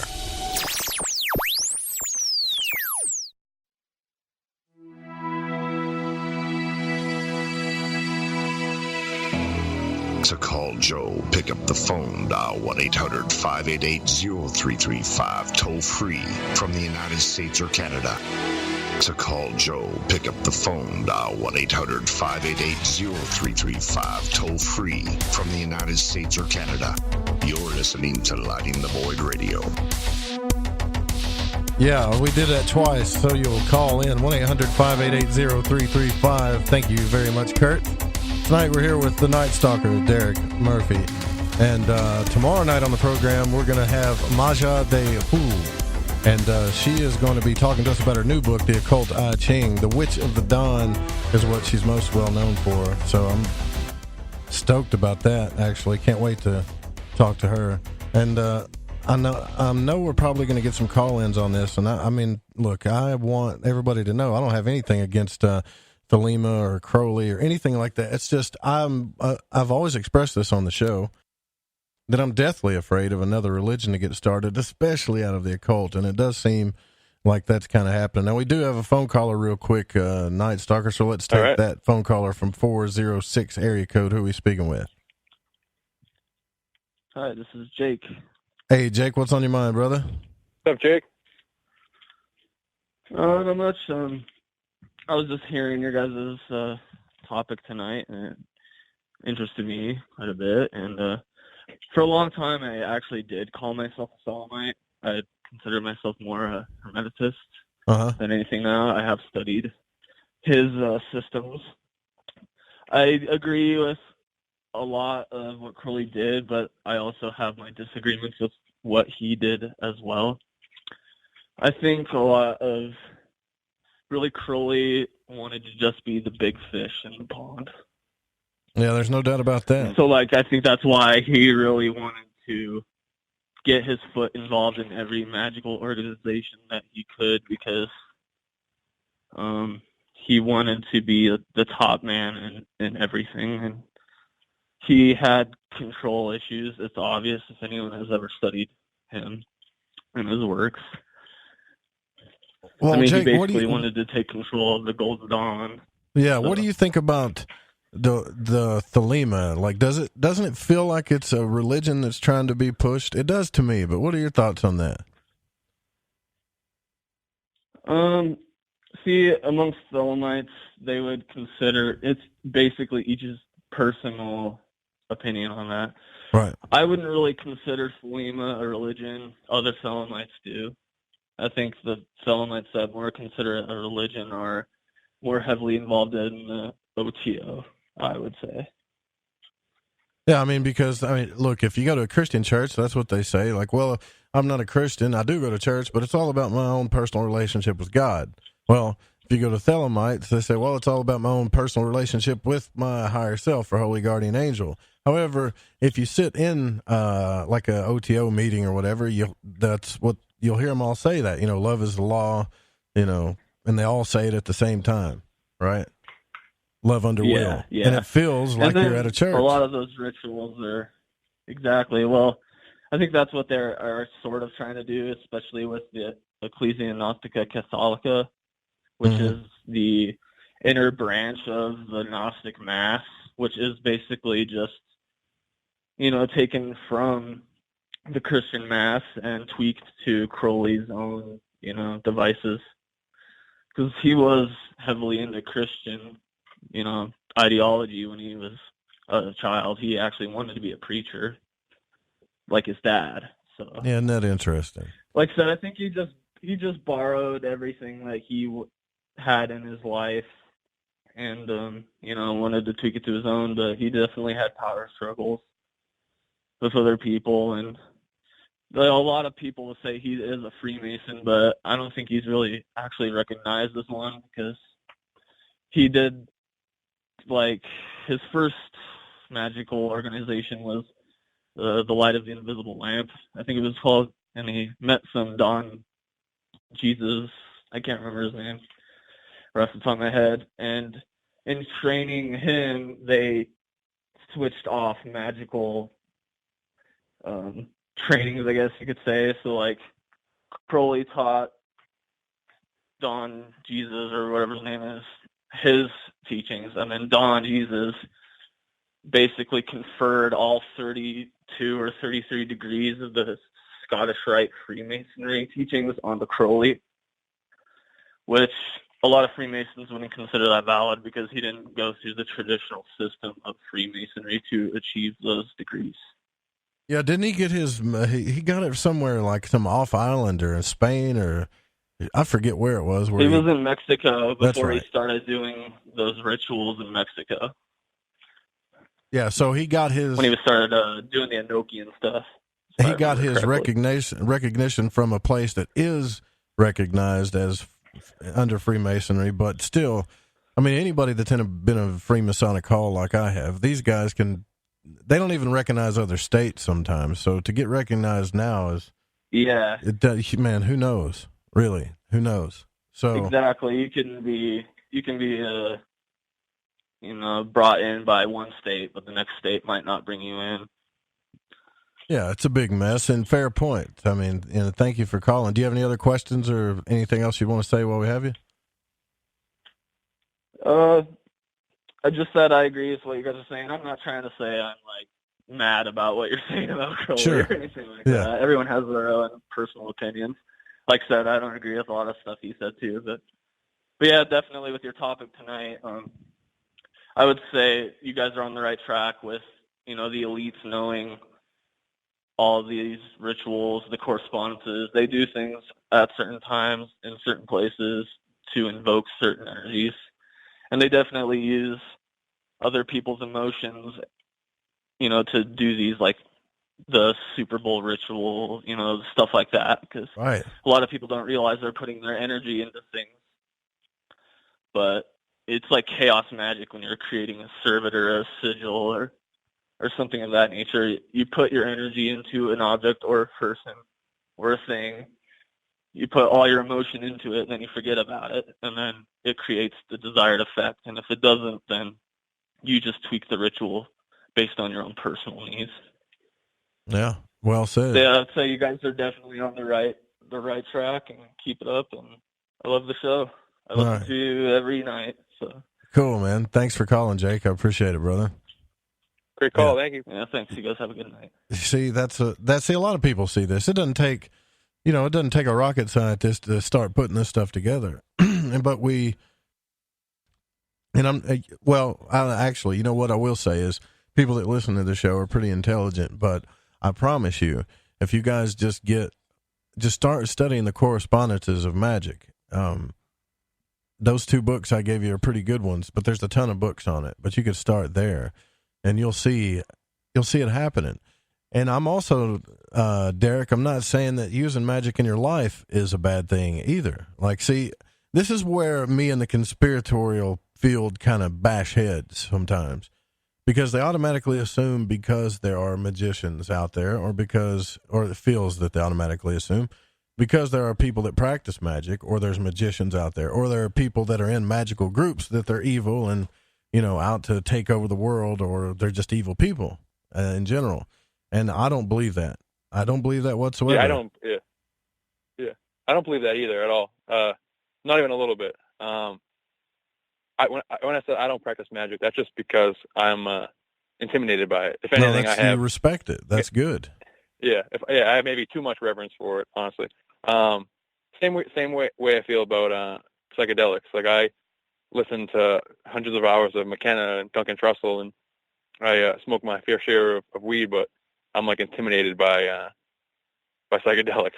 There's a very real power there, Oh, yeah. And I feel like I'm not in a comfortable enough situation to. I feel like I'm teetering on the line between success and failure at my point in life. That if anything was to, like, even if I take a psychedelic and have some kind of epiphany where I might get a little lazier on one aspect, but may have a new insight somewhere else, I'm not in a situation where I can do that, So, like, I'm just afraid of, and as far as magic, like, I just, I don't believe it's evil at all, but I'm just nervous about it, So I haven't used them personally, but I don't think you should in be. any way, I don't think anyone is bad for using it at all. That's not what I'm trying to say. I'm just saying, like, the dark aspects of the super elite. I don't think this isn't a broad brush on magic. That's not what I'm saying at all.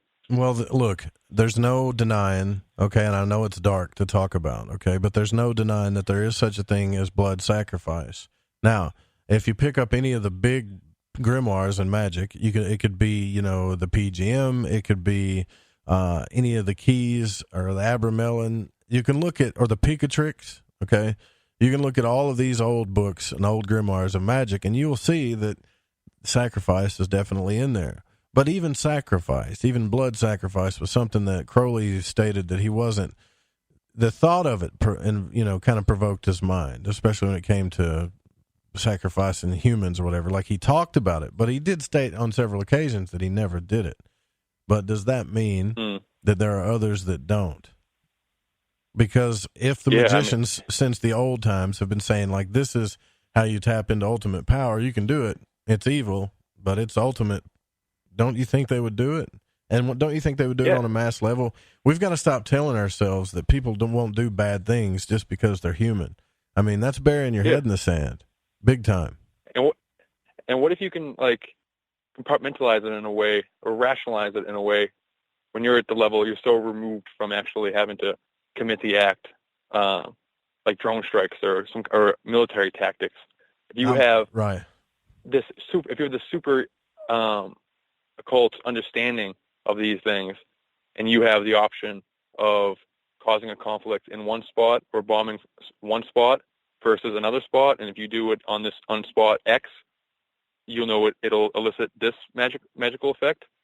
I mean, as far as you're concerned, you're killing 20 people anyways, so do it on this spot, and then extrapolate that, and that's just like, that almost doesn't even need like a moral judgment on it. And then if you think there is something nefarious going on, that will lead you down a ton of different rabbit holes if they're depending on what you believe somebody's willing to do.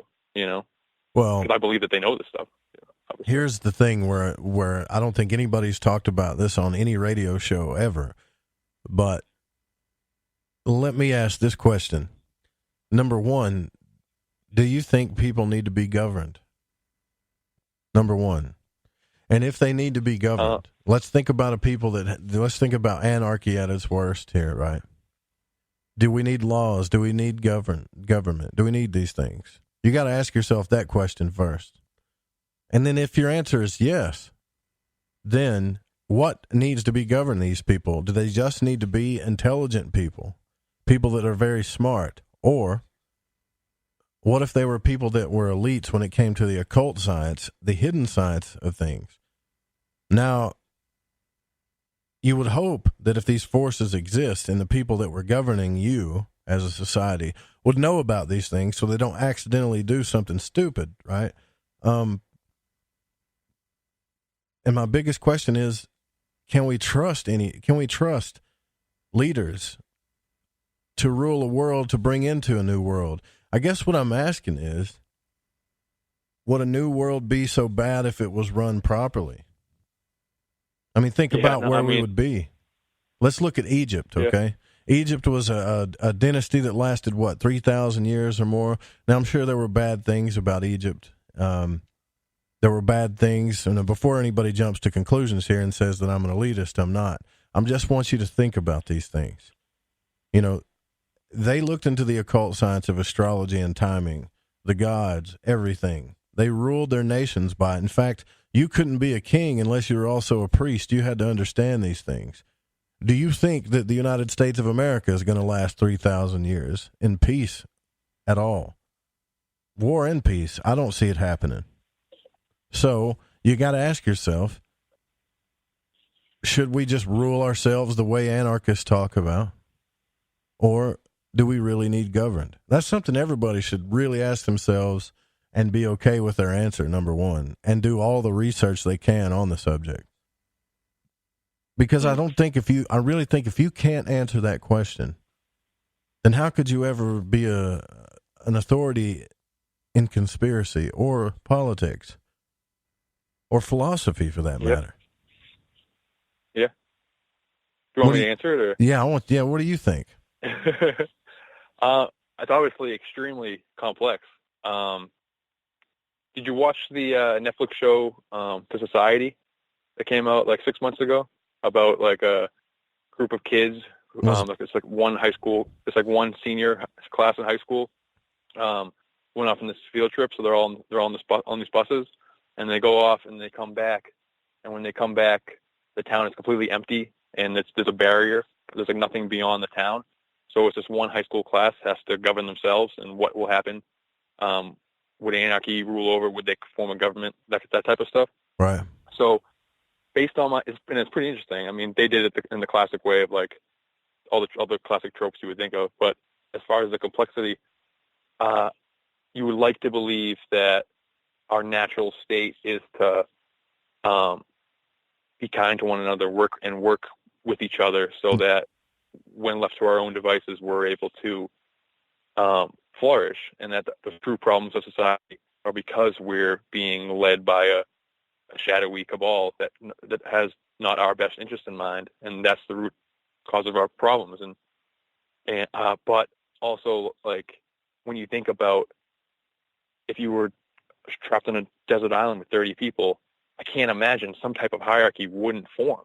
And it's whether it be 2 months or a year or 10 years, at some point there is going to be somebody at the bottom of the totem pole and at the top. So it's just every 2,000 years, does the people at the bottom of the totem pole just get sick and they're ready for a rebirth again, with a chance to roll the dice again, a chance to come up on top because their situation is so bad?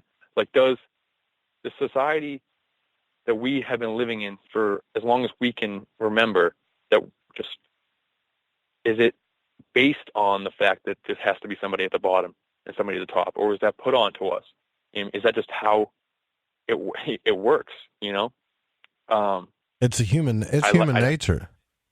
Actually, if you look at it, only the strong survive. So what'll happen is the strong will end up packing up and ruling or governing over the weak. But that's an animalistic thing, right? So think about that. That's that's totally left-brained survival. But what if the people that were at the bottom of the totem pole understood occult principles, understood the hidden sciences? Well, now you've got chaos, right? Now you've got a whole other thing going on. Yeah, and that no, 100%, and that leads you into the types of people that choose different paths. When they talk about the types of people that get to the role of the president or a corporate Fortune 500 company, they're pretty cutthroat, and you have to be that type A, or that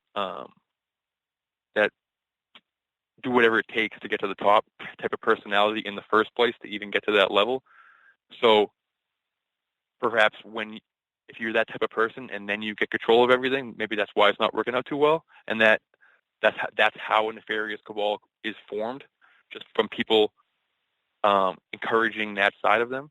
And on the other hand, they say, like, when you do reach this level of enlightenment, you, in the best way possible, I don't know how to phrase it, but the best way possible, you take your hands off the wheel, kind of type of thing. Like you're above faith. it. You're not.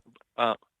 So, like, does that mean that there isn't an like Duncan Trussell talks about? If there's an Illuminati or whatever you want to say, is there also a secret good hidden hand?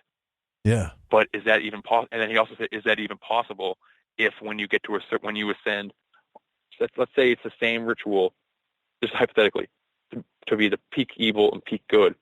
When you get to the peak evil, you do these X things. When you get to peak good, maybe that ascension is this Ram Dass level where you're you know what I'm trying to say? Yeah. So, yeah. like, but there are we've had people on here like Daniel Joseph, okay, and other people from the Researchers of Truth that have told you that they do things in secret. And what they used to be called, especially in like Blavatsky's theosophy, I'm not talking about today's theosophy, but what they used to be called were hidden masters or secret adepts. And according to the theosophist, an adept would never come out and tell the public that they are an adept. Matter of fact, they would present themselves as the least among you, like Jesus talks about.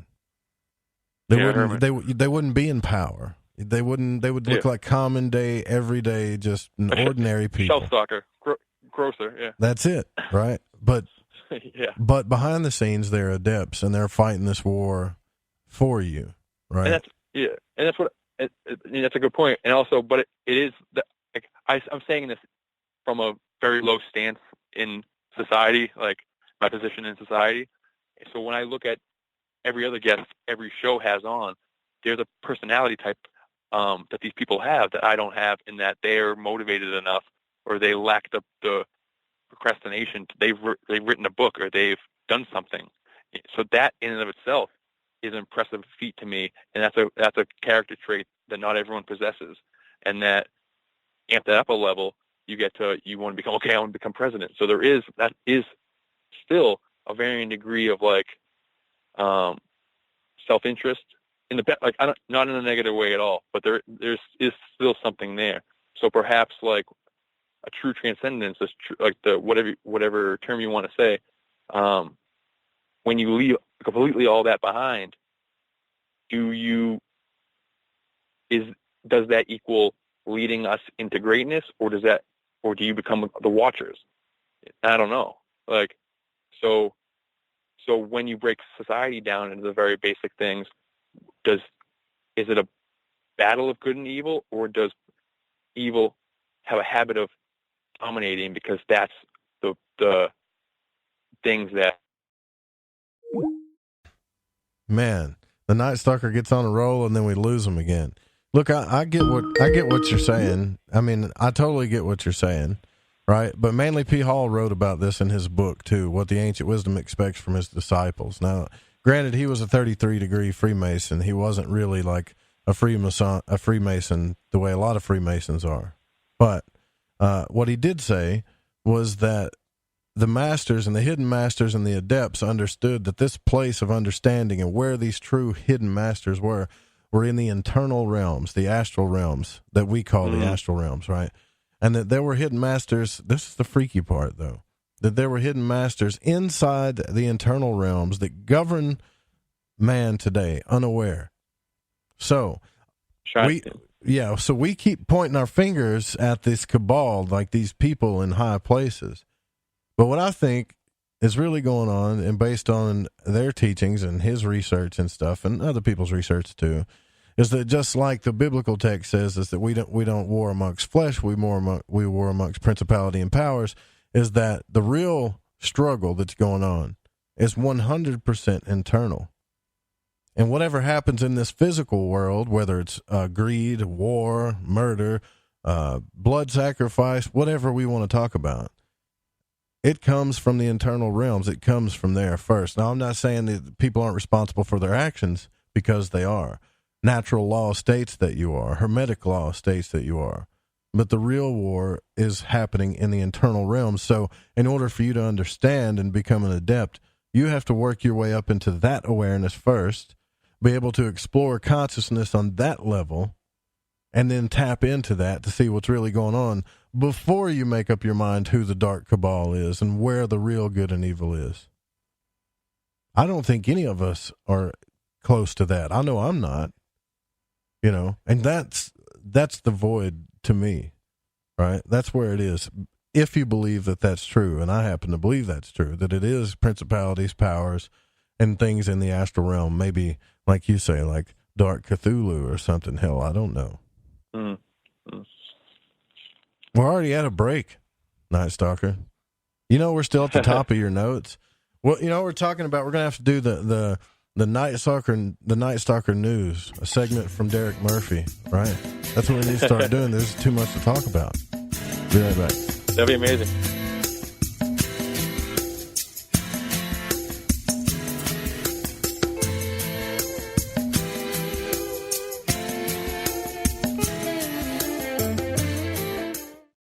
Joseph Roop is your host. Pull back the blinds and uncover the truth. This is Lighting the Void Radio.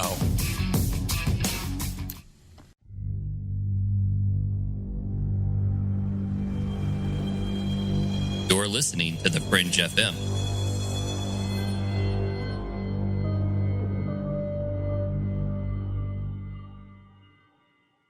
Somewhere between abnormal and paranormal, there's a show called Into the Paranormal. I'm Jeremy Scott. Hear me live Saturdays at 6 p.m. Pacific, 9 Eastern on the Fringe FM.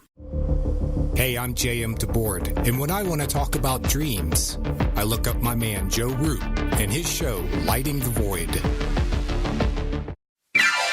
Good evening. This is Art Bell, and you are listening to the Fringe FM.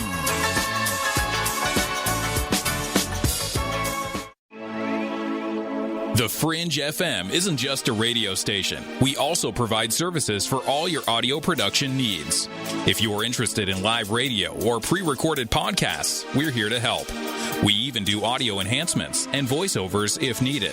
If you want to do a podcast or live radio show and even want the option to syndicate on terrestrial radio, from simple audio file enhancement to live production and call screening, we have you covered. We have worked with some of the best professionals in the business in order to provide coaching instruction for content creation, show structure, and more. Contact The Fringe Digital Media for more at info@thefringe.fm. That's info@thefringe.fm. Or call 501-777-5631 for a consultation. Listen, I want to tell you about G.I. Joy from GetTheTea.com. It's the best alchemical concoction of goodies for your stomach and digestive system I can recommend, and that's all based on my experience. Packed with colostrum, acidophilus, aloe, peppermint, and turmeric. If you do your own research, then you know this is the bee's knees for the stomach and digestion. Now, due to Big Brother's ears and the eye in the sky, you know I can't go into the details about what it helped me with. All I can say is I got relief. It's non-GMO, no fillers, no preservatives, manufactured right here in the US of A, and delivered to you by the only people who stay on top of the game and are out in front. Go grab a bottle of G.I. Joy at GetTheTea.com and see what all the fuss is about. Again, that's GetTheTea.com. OMG! People are jumping on board to the Life Change Tea Regiment. Brew, steep, and drink for a gentle, taste-great cleanse. It's changing how they feel. See what everybody's talking about. Log on to GetTheTea.com. That's GetTheTea.com. Life Change Tea aids in digestive slowdown and helps people get moving down a healthy path. We won't make claims. We'll just let you decide. Experience is much better than a commercial anyway. If you want results, log on to GetTheTea.com and purchase your super strength cleansing tea. You won't be disappointed. And if you're looking for some mind-body suggestions, go to YouTube and punch in the search bar Health Matters Now. That's Health Matters Now. Put power into your health now. So, GetTheTea.com. That's GetTheTea.com for super strength tea.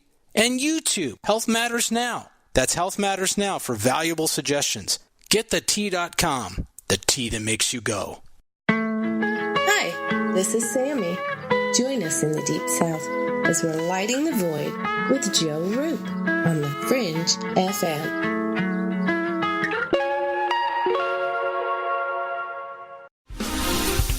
Right, me old Chinas. I know it's an ad break, but before you lot shoot off and make yourself a cup of Rosie Lee or whatever else it is you're going to sling down your Gregory Peck, you need to listen to me bubble. If, like me, you found your way to Light in the Void via a downloadable podcast, you might want to take a butcher's at the Fringe FM Wind and Kite. You won't Adam and Eve how many other shows there are or what they rabbit on about. Ancient history, conspiracy, the consciousness, the esoteric, the occult, metaphysics, parapolitical, ufology, technology and spirituality, to name but a few. They got featured hosts like Ryan Gable, Jeremy Scott, Alex Exum, Tim Doyle, Cortana and Gigi, Susanna Ross, the Reverend John Polk, Michael Deacon and J.D. Lewis. You might find yourself listening to the thoughts and theories of the author of The Fish you just finished reading. Or you could pick up the dog and bone, call in and tell everyone your own beliefs or experiences. So do me a favour, before you put on the Ansel or crack open a bottle of vino or roll a joint, go to the Fringe FM and see what you're missing.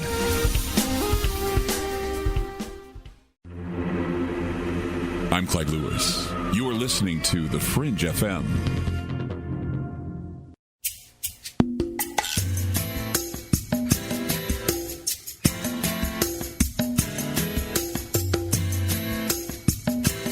You're listening to Lighting the Void.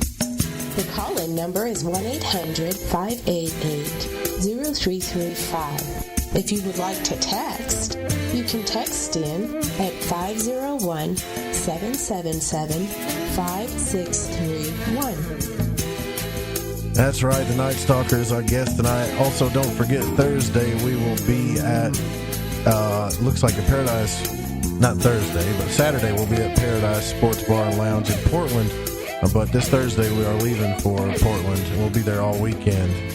I'm going to meet the fellas at Ground Zero. We're supposed to have like a battle royale or something. I don't know. But if I got to battle Clyde Lewis and crew when it comes to conspiracy, I'm probably going to lose. But tonight, yeah, we're here with the Nightstocker, Derek Murphy, and we've also got a caller on the line. Looks like 720 area code. You're on the air. Who are we speaking with? Yeah, this is Mike again. Mike, what's up, brother? What's on your mind? Hey, Mike. So, nothing. I was just gonna see. Were you guys? Did you say that it was gonna talk about the torsion fields and stuff? Torsion fields. That's right. Ideas? Yeah. Yeah, I was going to relate it to the occult and magic and what I've learned with it. Absolutely. Yeah. Oh, nice. Yeah, I'd love to hear that. All right. Well, hey, Derek, remind me that I need to talk about that before the show ends. Torsion fields. Torsion fields. I got it. And relate it to the occult. Good call there, Mike. Thanks for calling in and reminded me of that. Yep. All right. Yep. Have a good one, brother. That's a good call. You know, like if I say I'm going to do something, call me out on it. By God. That's a classic radio call right there. Yeah, it is. So, look, I'm sorry, man. We haven't even hit your notes, but, you know, because we both got kind of off on a tangent here. But, you know, keep me posted, man. Where are we at? Where did we stop at on your notes? Or what did you want to talk about after that? I mean, because you got Raytheon down here, the Sacred Grotto, yeah, all that stuff. We're basically, honestly, haven't really touched any of the notes tonight, which is, right. Okay.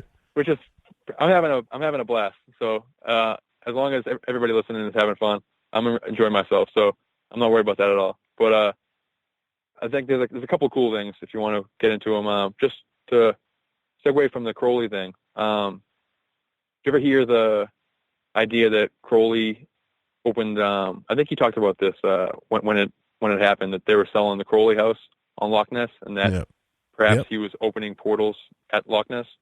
You've heard that, right? Yeah. The Boleskine house, yep. So that house is in New Hampshire. So he moved from Europe to, he had this magical retirement or magical retreat. I forget what they call it. Mm-hmm. From like 1913 to 1918 or something like that. And he moved to, I think it's like Hebanon, New Hampshire or something like that, but it's at Newfound Lake. That's where the house was, Lake Newfound. And that's the source water to the Merrimack River, which is the river that I'm on. And I would imagine he was trying to do the same things, which is open portals. And I believe that, like, trying to segue this, good. Make a long story short, kind of the catchphrase that I've been using in the last year is that rivers are portals, and that you can connect that, like, almost any paranormal story. If they give a landscape, there's a river nearby, or if, like, I break them down a lot with the terrorist attacks or these major events. Masonic temples are always on rivers. Everything is on a river. And to get to the notes, the big thing that kind of, like, that's like a whole other podcast in itself. That's a lot to get into. Right, brother. And obviously, like, when you say, like, everything's built on rivers, like Stonehenge and Egypt and all this stuff is like on a river. It's because it's the cradle of civilization, and we need rivers to survive and create society. And I totally understand all those aspects to it.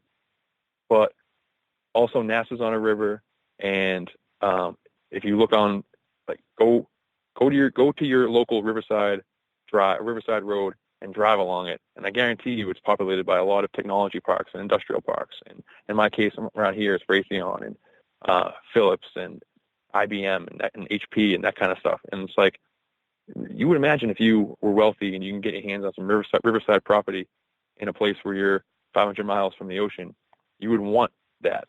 But how come they're not ever? Very rarely, the major riverways are residential. They're in current days, they're technology parks or NASA or JPL or CERN or whatever you want to say. Because and Masonic temples, et cetera, they're within this vicinity of rivers. I'm just going to get to the good part, but just like to paint a picture, when people talk about like Stonehenge being a portal or Avebury being a portal, I think that's true. I think those are those you can travel astrally, but I think there actually is a network of vortexes that you can physically traverse the universe or the cosmos. And so if you just zoom out of Stonehenge and Avebury, they're treated as if they're two separate sites most of the time. But if you zoom out, it's the two sacred sites with the river in between it. And you kind of like, you have ever seen that picture? Any viral image of, like, a microchip in a city? How they look the same. Yeah, that's kind of what I imagine with like it's not a one-on-one comparison, but like a modem and, like, quantum entanglement and, like, this wireless connection of, like, these sacred sites being like microchips and the rivers being like the Ethernet cables transmitting the information. And, like, that's a bad analogy, but, like, it's not a bad analogy. That's all right.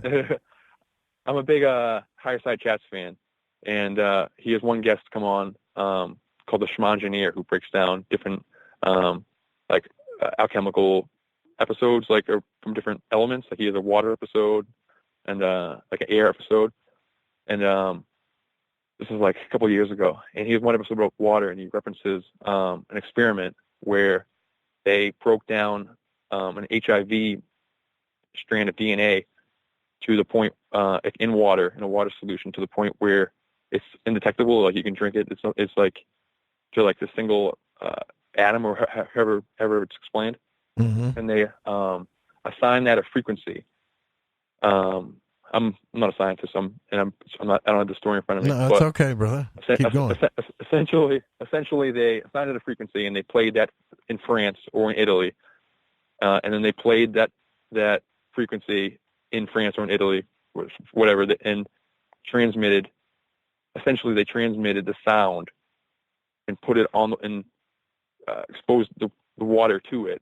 The water acting as the medium, and has this memory aspect to it, where it was able to reform the strand of DNA. So it literally teleported a strand of DNA using sound and water. So, like, and then that traces back to every ancient mythology. Like, in Genesis, it's the word and like the voice of God traverses the faces of the mystical waters. Like that's the frequency meeting the water, and the water is the medium that was able to retain this memory. So this is not how I believe it happens, but just for the imagery purpose of it, because I don't think you literally sit in the river and disappear, but I think it's the microchip analogy where in the vicinity of the river. This is how it works, but just for the sake of the picture, imagine you're in the river and using the same type of experiment. I'll find the link after the show and I'll put it in the chat, but it's a real experiment. So you're able to break down, or if we're primarily made of water and the rest, and then all the other elements are just vibrations. So if the water is able to retain the memory of the other 30% of vibrations that make up you, and then the mystical waters of the cosmos are quantumly entangled. So that information is able to traverse vast distances, whether on our planet or off. Could you be reassembled in the water somewhere else? I see what you're saying. Hypothetically. Well, yeah. I mean, they've already teleported light particles, but that was because of quantum entanglement. And light's the frequency. So light and water are the building blocks. And there's, I believe, like when I first started listening regularly over the summer, I think you just had him on. There's a guy who's talking about entities found in light. Well, yeah, that was a show about that. Yeah, that was Ian. Yeah, Ian, the dream guy, Ian Wilson. Yeah. So, and I think Clyde. I'm not sure if he was on Ground Zero too, but I think Clyde had a show about entities, paranormal entities within light that traverse light. So perhaps under this, like in this analogy, the light is the frequency. The light is the information, and then like when the light from, and then there's different scales, but the light from when it's touching you and then touching the sun in one direction and then the other direction, like it seems from our vantage point that that light is moving and hitting you, but on different scales, like when you're touching the sunlight, when the sunlight's shining on you, you're connected to everything the sunlight's shining on. So that information could be traveled and then reassembled using the medium of these mystical source waters that take the form of springs, like fountain of youth type things, or in most cases rivers. Not every river, obviously, but ones that are connected to these mystical source waters. Have you ever, in most cases, read that book Journey of Souls? Where the souls, the doctor Michael Newton, he takes these souls in between lives, after life, and before they go into their next life. And a lot of times after they die, they talk about light tunnels of light, or places that are taking them to different places like that. So you could be right. Yeah. I mean, I'm using like very like rudimentary examples, obviously. Like this, I don't believe this is how it works one-on-one, but like just to kind of wrap my head around it.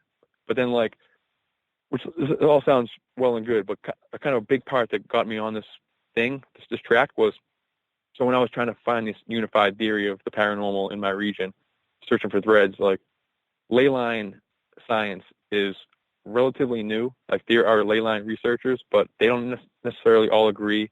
And there's not a vast library of ley line maps that you can find online that are reliable. Like most of them are just connecting mountaintops in different sacred geometric shapes, which like probably has a lot to do with what's happening, but I don't think that's a full picture.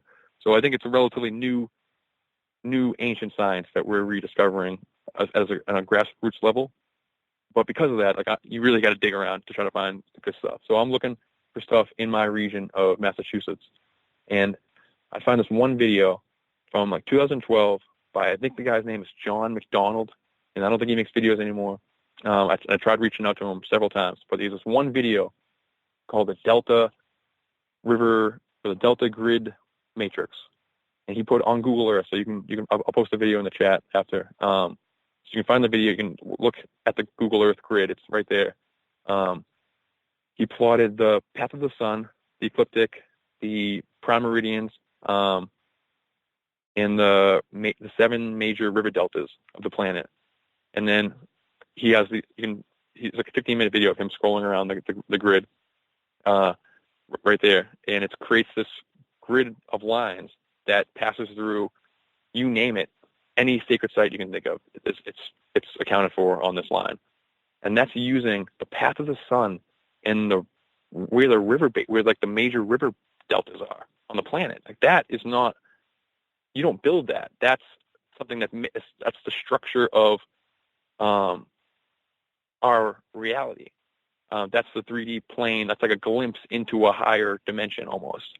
And it very much mirrors, it's like these lines, he mentioned torsion physics. So when somebody says torsion physics to me, I immediately go Richard Hoagland. And I when you're not on, I listen to his show on the weekends, and that's his thing.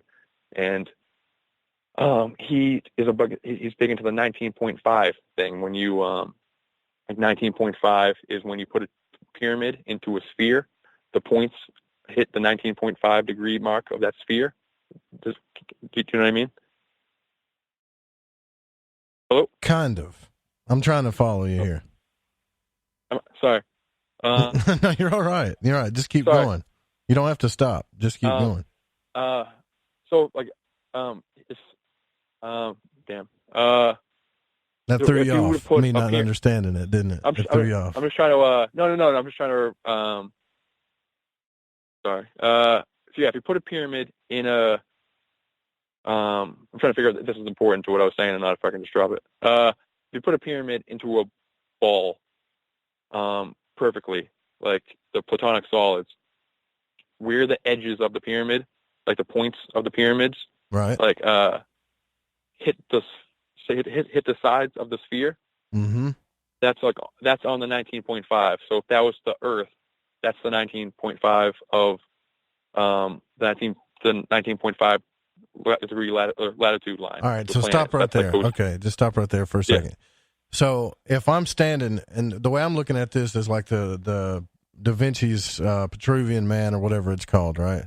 Yeah. So if I stick my arms out one way or the other, legs and all that, I can only reach so much, right? I can only reach so much, and that makes a sphere. Yeah, it's what your arms and what your hands and your feet are touching. That's right. And everything else is basically just perception, right? So it could be. If you look at what you're talking about, putting the pyramids together like the Merkaba type thing, the edges of it. Okay.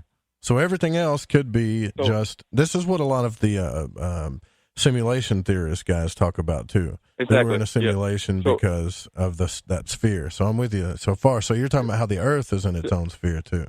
Yeah. So trying to remember where I got to that. So Hoagland talks about torsion physics in that context, where his claim to fame is the Cydonia and the face on Mars and everything. And that's at the 19.5 mark. That's where the point where your foot would be on Mars, like in the Vitruvian Mars body. And on the Earth, that's like the Teotihuacan in Mexico. And he calls it torsion physics, where it's these synchronistic alignments that seem to make up reality. And so that's what I think is happening when you see the Delta River grid matrix, is that the ancients didn't dig the rivers. Like the ancients don't pick the path of the sun. Like it's sorry, I need a drink. It's that's like a glimpse into the matrix that we're in. That's a part of the code. That's like another Fibonacci spiral in and of itself. It's like, what's going on? Like, what is the connection to that? Sorry, I kind of lost my train of thought. Now you think about all this stuff while you're stocking bread. All this stuff goes through your head while you're listening to radio and stocking shelves. You guys light the void of the supermarket. You know what I mean? You are a maniac, brother. You know that? You're a maniac. I live off late night.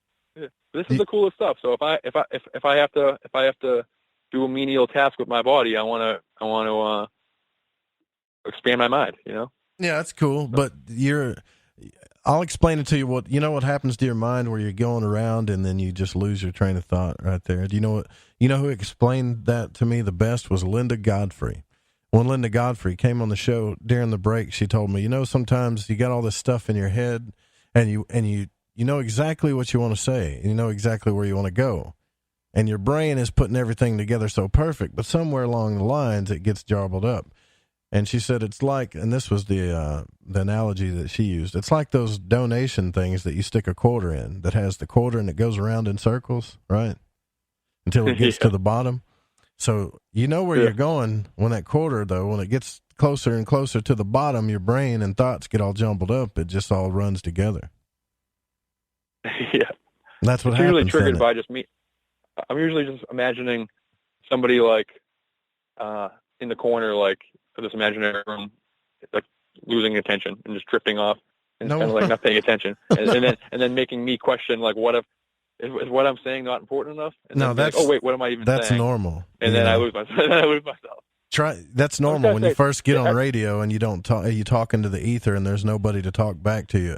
It's perfect. If it's perfect communication flaws. If you don't hear anybody saying anything back after a while, you start thinking nobody's there. Yeah, especially with my bad service. I don't know if I've been talking to myself for 5 minutes or not. Literally. Maybe you are talking to yourself, and we're just the illusion. Yeah. But to everybody listening, like, I just got to say, it's not easy what Joe and everybody, all the other hosts do. It's tough. It's tough stuff. A lot of pressure. Well, you're doing fine. Give it up for him, I'm staying with you so Thank far. you. It's just the rivers and stuff. What I'm trying to figure out is, you think that these are just part of the code. They weren't really designed by the ancients or anything. They're just part of the makeup code. I think it's it's just there's a connection. I don't know how or why, obviously, but like it's something that shouldn't you wouldn't think that would happen like that. Like do you ever see Avengers, the Age of Ultron, the second Avengers? I'm pretty sure. Yeah. I've seen them all. It's when this is just like a visual analogy. When Tony's trying to figure out artificial intelligence, and he's I think this is the right thing, but he's looking at like his dad gave him like a Disney World type like diorama, and he's like he had Jarvis or like the AI like analyze the diorama and like rendered it into like a digital image. And then he started removing trees from it and removing benches and all this stuff. And then he came out with this like image of like a whatever it is, like concentric circles or an atom, just whatever it is. It's a small ball. And then he went like, so picture him going like, and now spread. And then like he like opens his hands, and that one atom spreads out to like the universe around his body, and he's looking inside of it, or like, and that ends up being the brain for vision, like the ultimate AI. But so that's the all into the one, when like, so I think that it's where the web is entangled. It's from our vantage point. Like we can't, we're about to take a break. So I might not want to get into this, but like, do you want to stop now, or I got a good example. I got a good example. I don't want to go run over. Yeah, we could do that. I just wanted to see how far you could go without me responding, and that's fantastic. You did great, brother. Now imagine doing 150 episodes like that, and then you'll literally get there. like, and my life just for anyone. It's me talking to my boss about this stuff, and him just like nodding, and like I think he likes listening to it. But well, it's like that's why we have to talk to. Yeah, I don't have anybody to bounce these ideas off. That's why we have listener night, brother. You're okay. You're okay. It's nice. I just want to see what's going on in your head. We'll be right back. Yeah.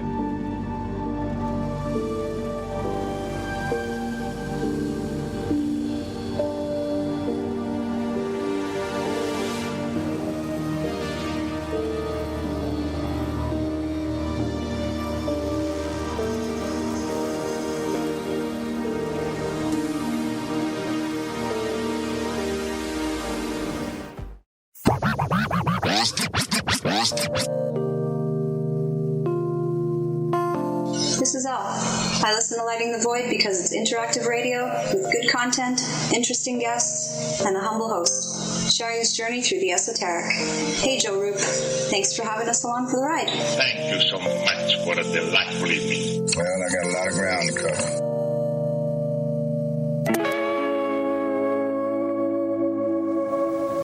Listen, I want to tell you about G.I. Joy from GetTheT.com.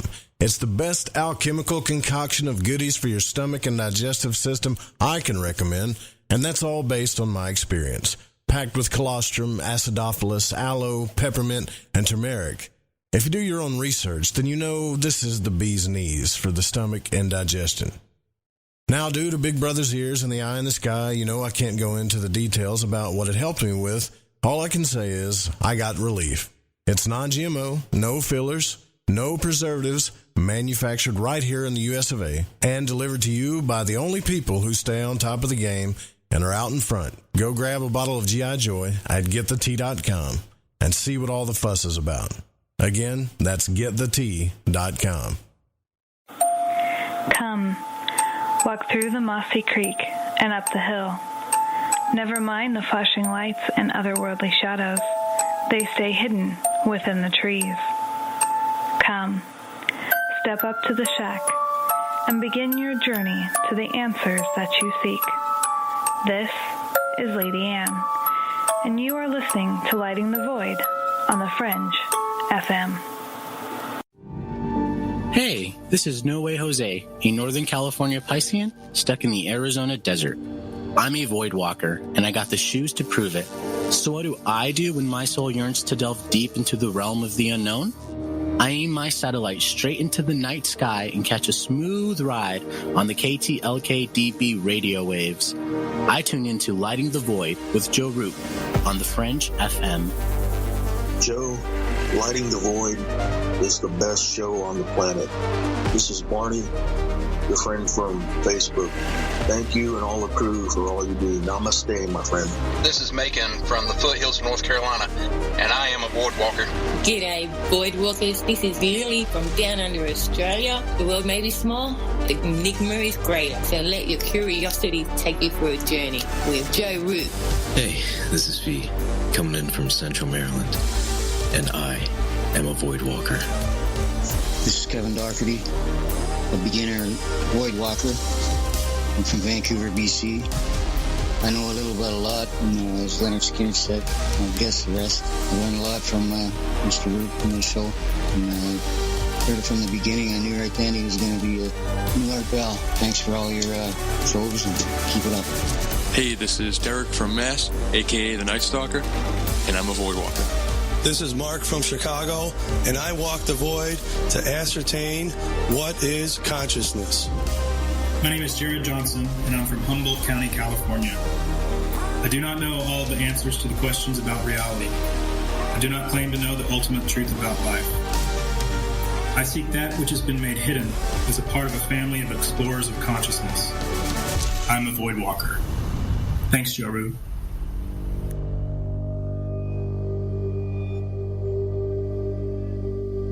You're listening to Lighting the Void.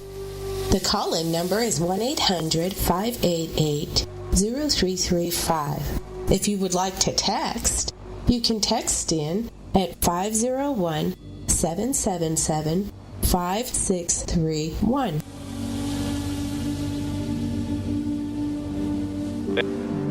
We are here tonight with Derek Murphy, the Night Flopper. The Nightstocker, a.k.a. Derek Murphy. You finally realized how hard it was to sit there and just talk on the radio, huh? I don't think I've ever done that to a guest, but I felt like it would be cool. I felt like you'd be comfortable with it, just to see how long you'd go before you crack. It's not hard to talk. I just don't want it to be hard to listen to. It's not hard talking. It's not. It's actually not. And I totally see where you were going with that. And what I wanted to explain, and this is for you, Mike, that called in, is yes, I totally see that. I see the sphere. I see the pyramids, the Merkaba, all of that. But what I was trying to express when Claude Swanson was on is that when we talked about magic and the occult, and he was talking about these torsion fields and how there's this field that uses gravity and it kind of goes into this torque field into the body or the earth or whatever. It just exists, right? And then there's these other frequencies that are moving around on different frequencies. See, I'm starting to talk like I'm going nowhere too. So I do this all the time too. Don't worry.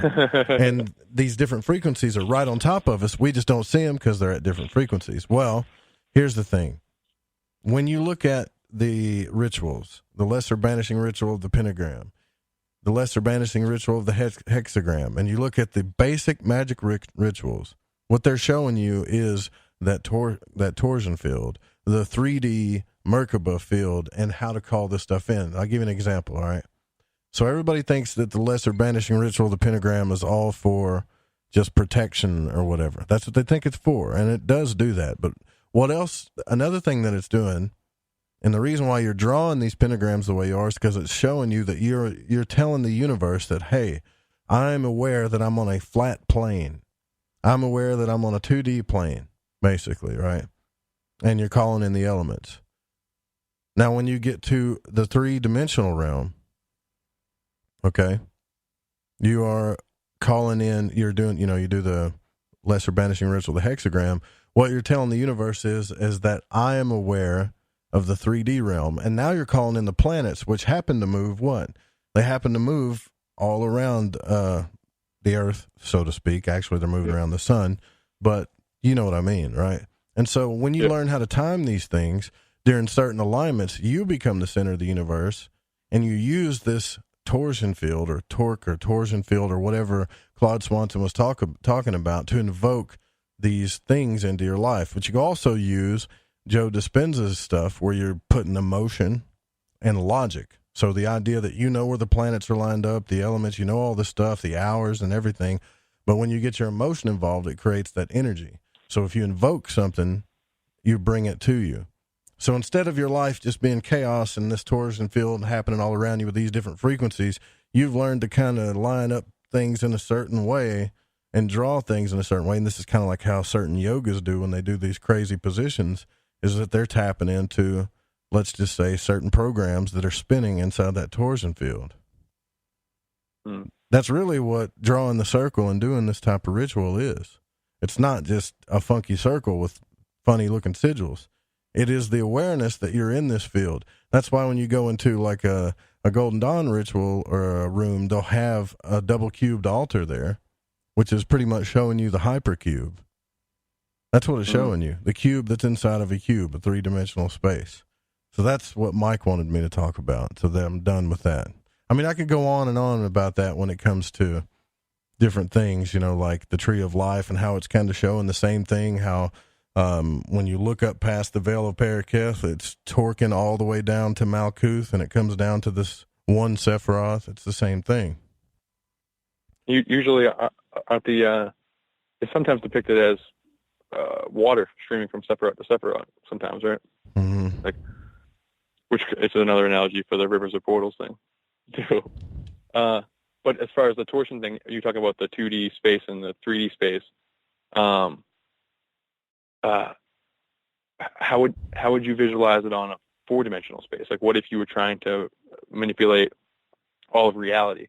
Like before, like the break, before the break, I was going to give the example that I try to use all the time when the classic Carl Sagan Flatland video. Have you seen that? Where he is explaining like the dimensions. So for people who've seen this, this is the classic, but I'll real quick. Just he has like a flat piece of paper, and that's like the flatland, and then he has a bunch of flat shapes, like a flat square, and he's like, how would to all these flat personalities, everything that they experience is just on this flat plane. So how would they experience a 3-dimensional apple? They would only experience it as slices as it passes through the plane. So he cuts the apple in a third off of it, puts it in ink, and puts that ink on the paper, and that's what the flat square would interpret as the 3-dimensional apple. It's just a flat sliver. So let's say the apple was to move through that paper, it would see it as a series of flat slivers. Of these slivers of the apple. And you can use that analogy to explain religion, and that all these different religions are just examining different parts of the apple, and they're all trying to piece it together. But also, it's how would that flat square try to manipulate the apple if it can't even perceive it? It's long periods of observation over millennia, cultures passing down information, having it be the most important part of their culture, to pass down the motions of the skies and the heavens and the earth, and how they all interact, associating it, and then blending that with the non-physical fringe paranormal experiences that is a much deeper part of their cultures. And then over a period of thousands and potentially more years, you have this glimpse. Like, what if the apple had like a pattern to it as it was passing through the flat plane? Though the flat square would never notice that unless it was observing it for thousands of years.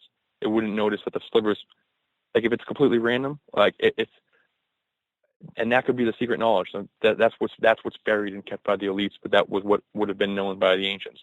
So in order to manipulate reality, you have to try to catch these glimpses of the bigger picture. So when you're, so to bring it to the acupuncture points, or I'm trying to just weave this together, but like, how would the flat thing try to blow up the apple? Just for example, it would maybe, as it passes, if it knows it's going to pass through this spot, it might blow up a nuke on that time, or do a spell on that time, or do a blood ritual on that time, or have some kind of, depending on what it thinks. Like, what if you were explaining the 2D and then the 3D, and what if the 4D is the consciousness that you've affected in the 3D, and then affecting that is that other.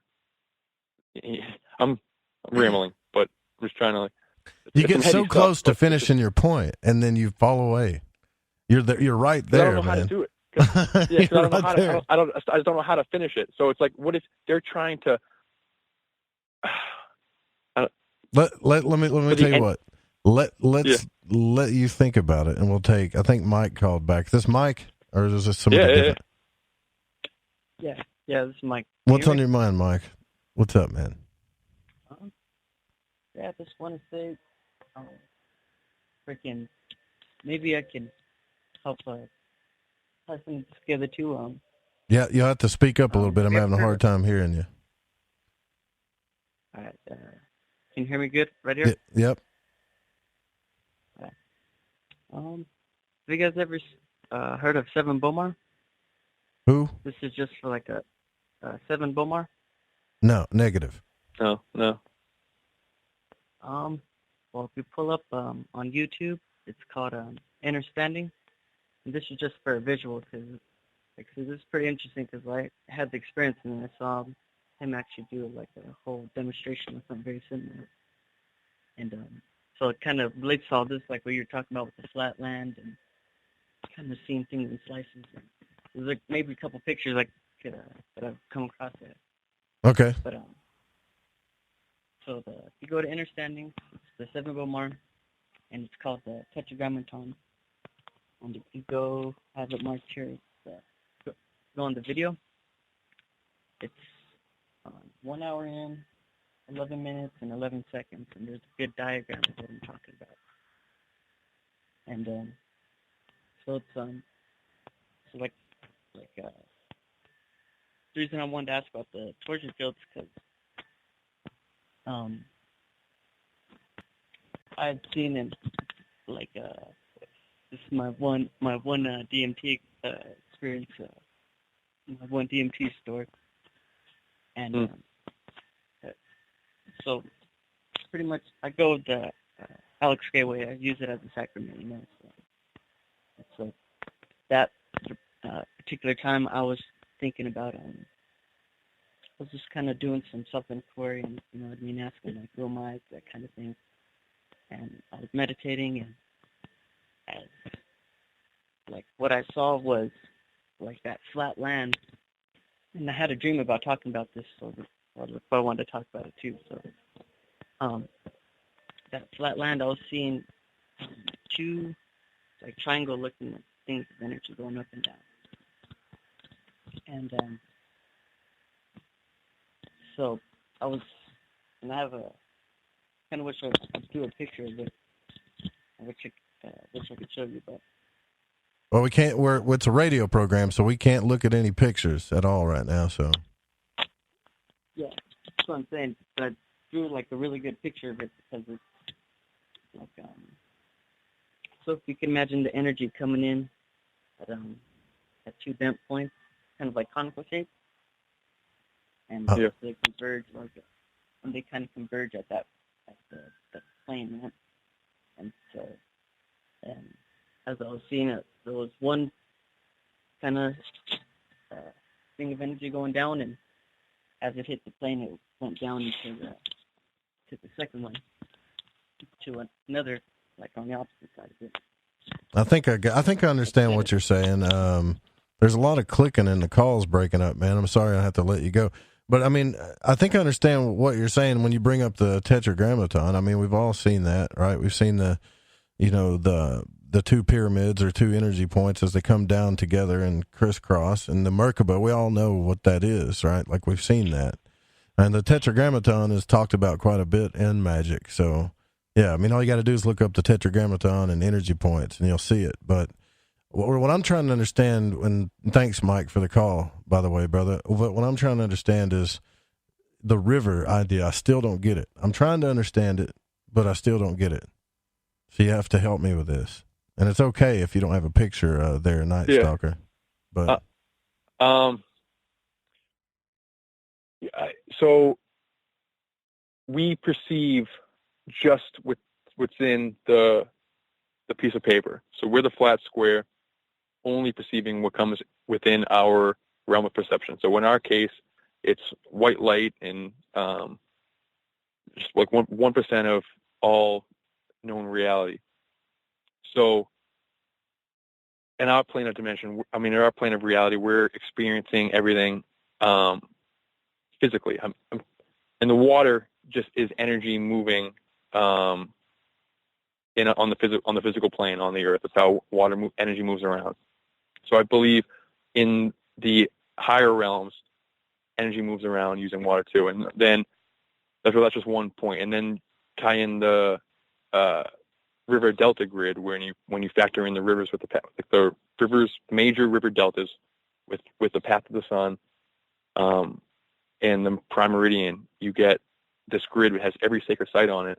And I forgot to say it before, but from Teotihuacan to Stonehenge, you can draw a line that goes through the Georgia Guidestones, Washington, D.C., Philly, New York, Boston, America, Stonehenge, New Hampshire, Nova Scotia, and all the weird stuff in New Brunswick, all the mountains and everything, right across the ocean into Stonehenge on the summer solstice. That's the major cities on the East Coast are aligned to the summer solstice on this river grid. It literally would be another 3 hours to explain all the reasons why rivers are connected. But in a lot of different creation myths, it's not like Tiamat and like a lot like the Babylonian creation myths. It's where the sweet water, where the salt water meets the fresh water is where life is created. Which would be what these deltas are, is when the rivers meet the rivers meet the ocean, and I believe that it gets into so many things, but this water and light aspect, and these waters are quantumly linked throughout the cosmos by this grid system, this Indra's web. That grid is on the planet and fractally webbing out throughout the cosmos. Like, I'm not going to do a good job to justify. I think I see what you're saying now. Yeah. And then you just factor in like all the ancient mythologies, like every river around the world is associated with a goddess or a portal, or the Garden of Eden, for instance, is linked to Solomon's temple through rivers, and then the waters sprout out across the world. Like the mystical waters is what spreads across the world first, in almost every ancient mythology. And then it's just, once this clicked, like over, like just from accumulating all this stuff and just talking about it in these different like Facebook groups, like as fans of these shows, and just like coined the phrase "rivers of portals." Then for 2 years, all of a sudden, every story that lists its landscape is on a river. Like these reservations, missing 411, for instance, it's known for reservation areas, but there's rivers there. Like if you map, it's tough to explain, but if you map to try to unify UFOs and cryptids and all kinds of paranormal activity, one of the things is rivers. For instance, did you watch the show Portals to Hell on the Travel Channel that came out this past year? I did not. With Jack Osborne. No. It's basically a ghost show. Like it's just like did you hear that? Like, what is that? What's that? It's the same type of tropes, but it's just, instead of saying this is haunted, they say this is a portal. But to start every episode, you show the building that they were going to do, then they show B-roll footage of a bridge, and then an aerial view of the city, and a shot of the river. So the bridge being over a river. So 10 out of 10 episodes, they didn't make the connection in the show, but every single one of these portals was along a river. Every ancient site, obviously, along a river.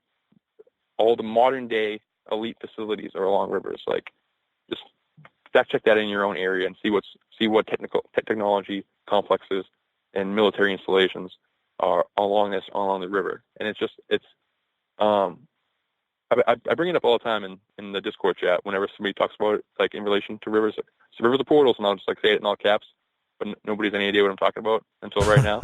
But well, I think but that's it's like the Michael Wan Susquehanna alchemy stuff, right? I think like he was in depth analyzing one river portal, the major one, maybe the axis mundi of the whole thing, perhaps. But I believe that these could be done. That could be done to every river, maybe, or I mean, every one of these major rivers that are connected to this mystical source water, which for the most part we're not allowed to go to. Like this restricted access to the source waters that create these rivers. Sorry, does that answer your question at all? Sure. Yeah, it answered it better than before. I understand it a little bit better now. Yeah, it's not gonna do it. It's in fairy folklore. Fairy lore is connected with mystical springs. It's like I'm not gonna do a good job of justifying it right now. But it's check out Rogue Ways on that episode I'm on. That's what it's all about, basically. But it's pretty crazy. And like once it clicked in my head, it's just every major event is along one of these. Like that's how they design cities. You're saying you explained it better on Rogue Ways? You did? Like that was like what the whole episode was about, basically. Oh, okay. Yeah. Well, I think like Alpha's saying in there, like you got a lot. I don't know. You got a lot on your mind. You know what you ought to do, man, is do your own blog or podcast or something and just segment the stuff out and talk about it. That's what you ought to do. I know. Because I've got 4 pages of notes here, brother, that you sent me. That there's no way I could have got to all of it. Yeah. And that's not even the notes. That's just the headlines for the different threads. I mean, that's not even the information. So you see what I'm saying? Like that's what you should do. You should get it all out but there. I work man. Yeah. Sometimes you don't have to be the purveyor of facts, right? You don't have to be the guy that gives all the facts and that does all the research and the mad scientist with all the degrees and all this other stuff to help people out. Sometimes you can just be the guy that connects the dots and fills in the blanks. That's all I'm trying to do. It's just that's it. I just happen to be in a situation where I'm able to consume a lot of content, and I just happen to notice these connections paired with some of my own personal research and stuff, but mainly just being like, oh, well, that fits this. Like, what about this connecting to this? They're not talking about this because it's completely separate. It's the way anything is compartmentalized. In this case, I think it's by accident, but yeah, I mean, that's all. As far as the rivers thing is concerned, if anything, if I can anyone can get anything out of this, is when people are talking about their paranormal experience, add to the list. What was your terrain like? Like, in addition to, like, did anybody die there? Are you near a cemetery? Just figure out what's around you, because I think there's a link with the physical landscape to unifying these different experiences. And that's a good way to wrap this up, brother, because I think that's pretty much, other than time and location magic that we talked about. Well, no time magic. You're talking about location, like what's on the location, setting, what's there, what's the history of it, what's the magical setting to it, or the occult hidden setting to it when it comes to, like, ley lines or other dimensions or the ancestry, things like that. That's pretty important stuff. Exactly. No, totally. Pretty important stuff. Listen, we're going to wrap this up. It was a fun listener night. We all got to delve into the minds of one of our listeners, Derek Murphy, aka the Nightstocker. And I hope all of you made it out okay. I'm okay. I hope everybody else is okay. And, dude, you got to do a blog or something, man. You got to, like, get all this stuff on paper or on audio or some type of content somewhere and get it out there. But no, yeah. Either way. Preaching the choir. I wish I could. Yeah, but the grind, they make it so all your best thoughts are when you're working for somebody else, and then you get home and you got to sleep because you work overnight, and then I don't know, it just everything you run out of time. But it feels very good to hear you say that, though. I mean, that's a win for me. All your best thoughts are in the shower, too. That's where mine are. Yeah, true. No, that's true. Yeah. All right, brother. Well, thanks for coming on the broadcast. It's been a blast. It's been fun having you. Thank you so much. It's an honor. It's a privilege. Thank you to anyone who made it this far listening. I'm sorry. It's not that bad. It wasn't. Okay, good. Thank you. And thank you very much again, Joe. And yeah, you're welcome, man. Thank you for having me. It's awesome. Really awesome. Yeah, you're welcome. He is a void walker, he says, right, as he fades off into the distance. Now, look, hang out just for a second, too. Look, guys, we're going to be leaving. Actually, we're going to Portland. Ryan Gable and I are going to Portland Thursday morning. So we're doing a fundraiser for that event. So if you, for a drawing, so if you do donate $10 or more, you will be in a drawing for the winter pack, Ancient Life Oil, a bottle of Ancient Life Oil, as well as a Lighting the Void t-shirt. Also, tomorrow night, we're going to be speaking to I think it's Majade U, is how you pronounce her name, the author of the Occult I Ching and Witch of the Dawn. That's going to be a damn good show, so you might want to come out for that. And please, please don't copy the show without written permission. And music was by my man Chronox, guitar by Bundy. A big shout out to Pacho, Maggie Dean, Jeremy Scott, our program director, Don. Also, who am I missing? Eric Markham. All of you guys in the chat. Derek Murphy, a.k.a. the Nightstocker. I'll see you guys tomorrow night for another happy round of Lighting the Void. Same time, same channel. Good night.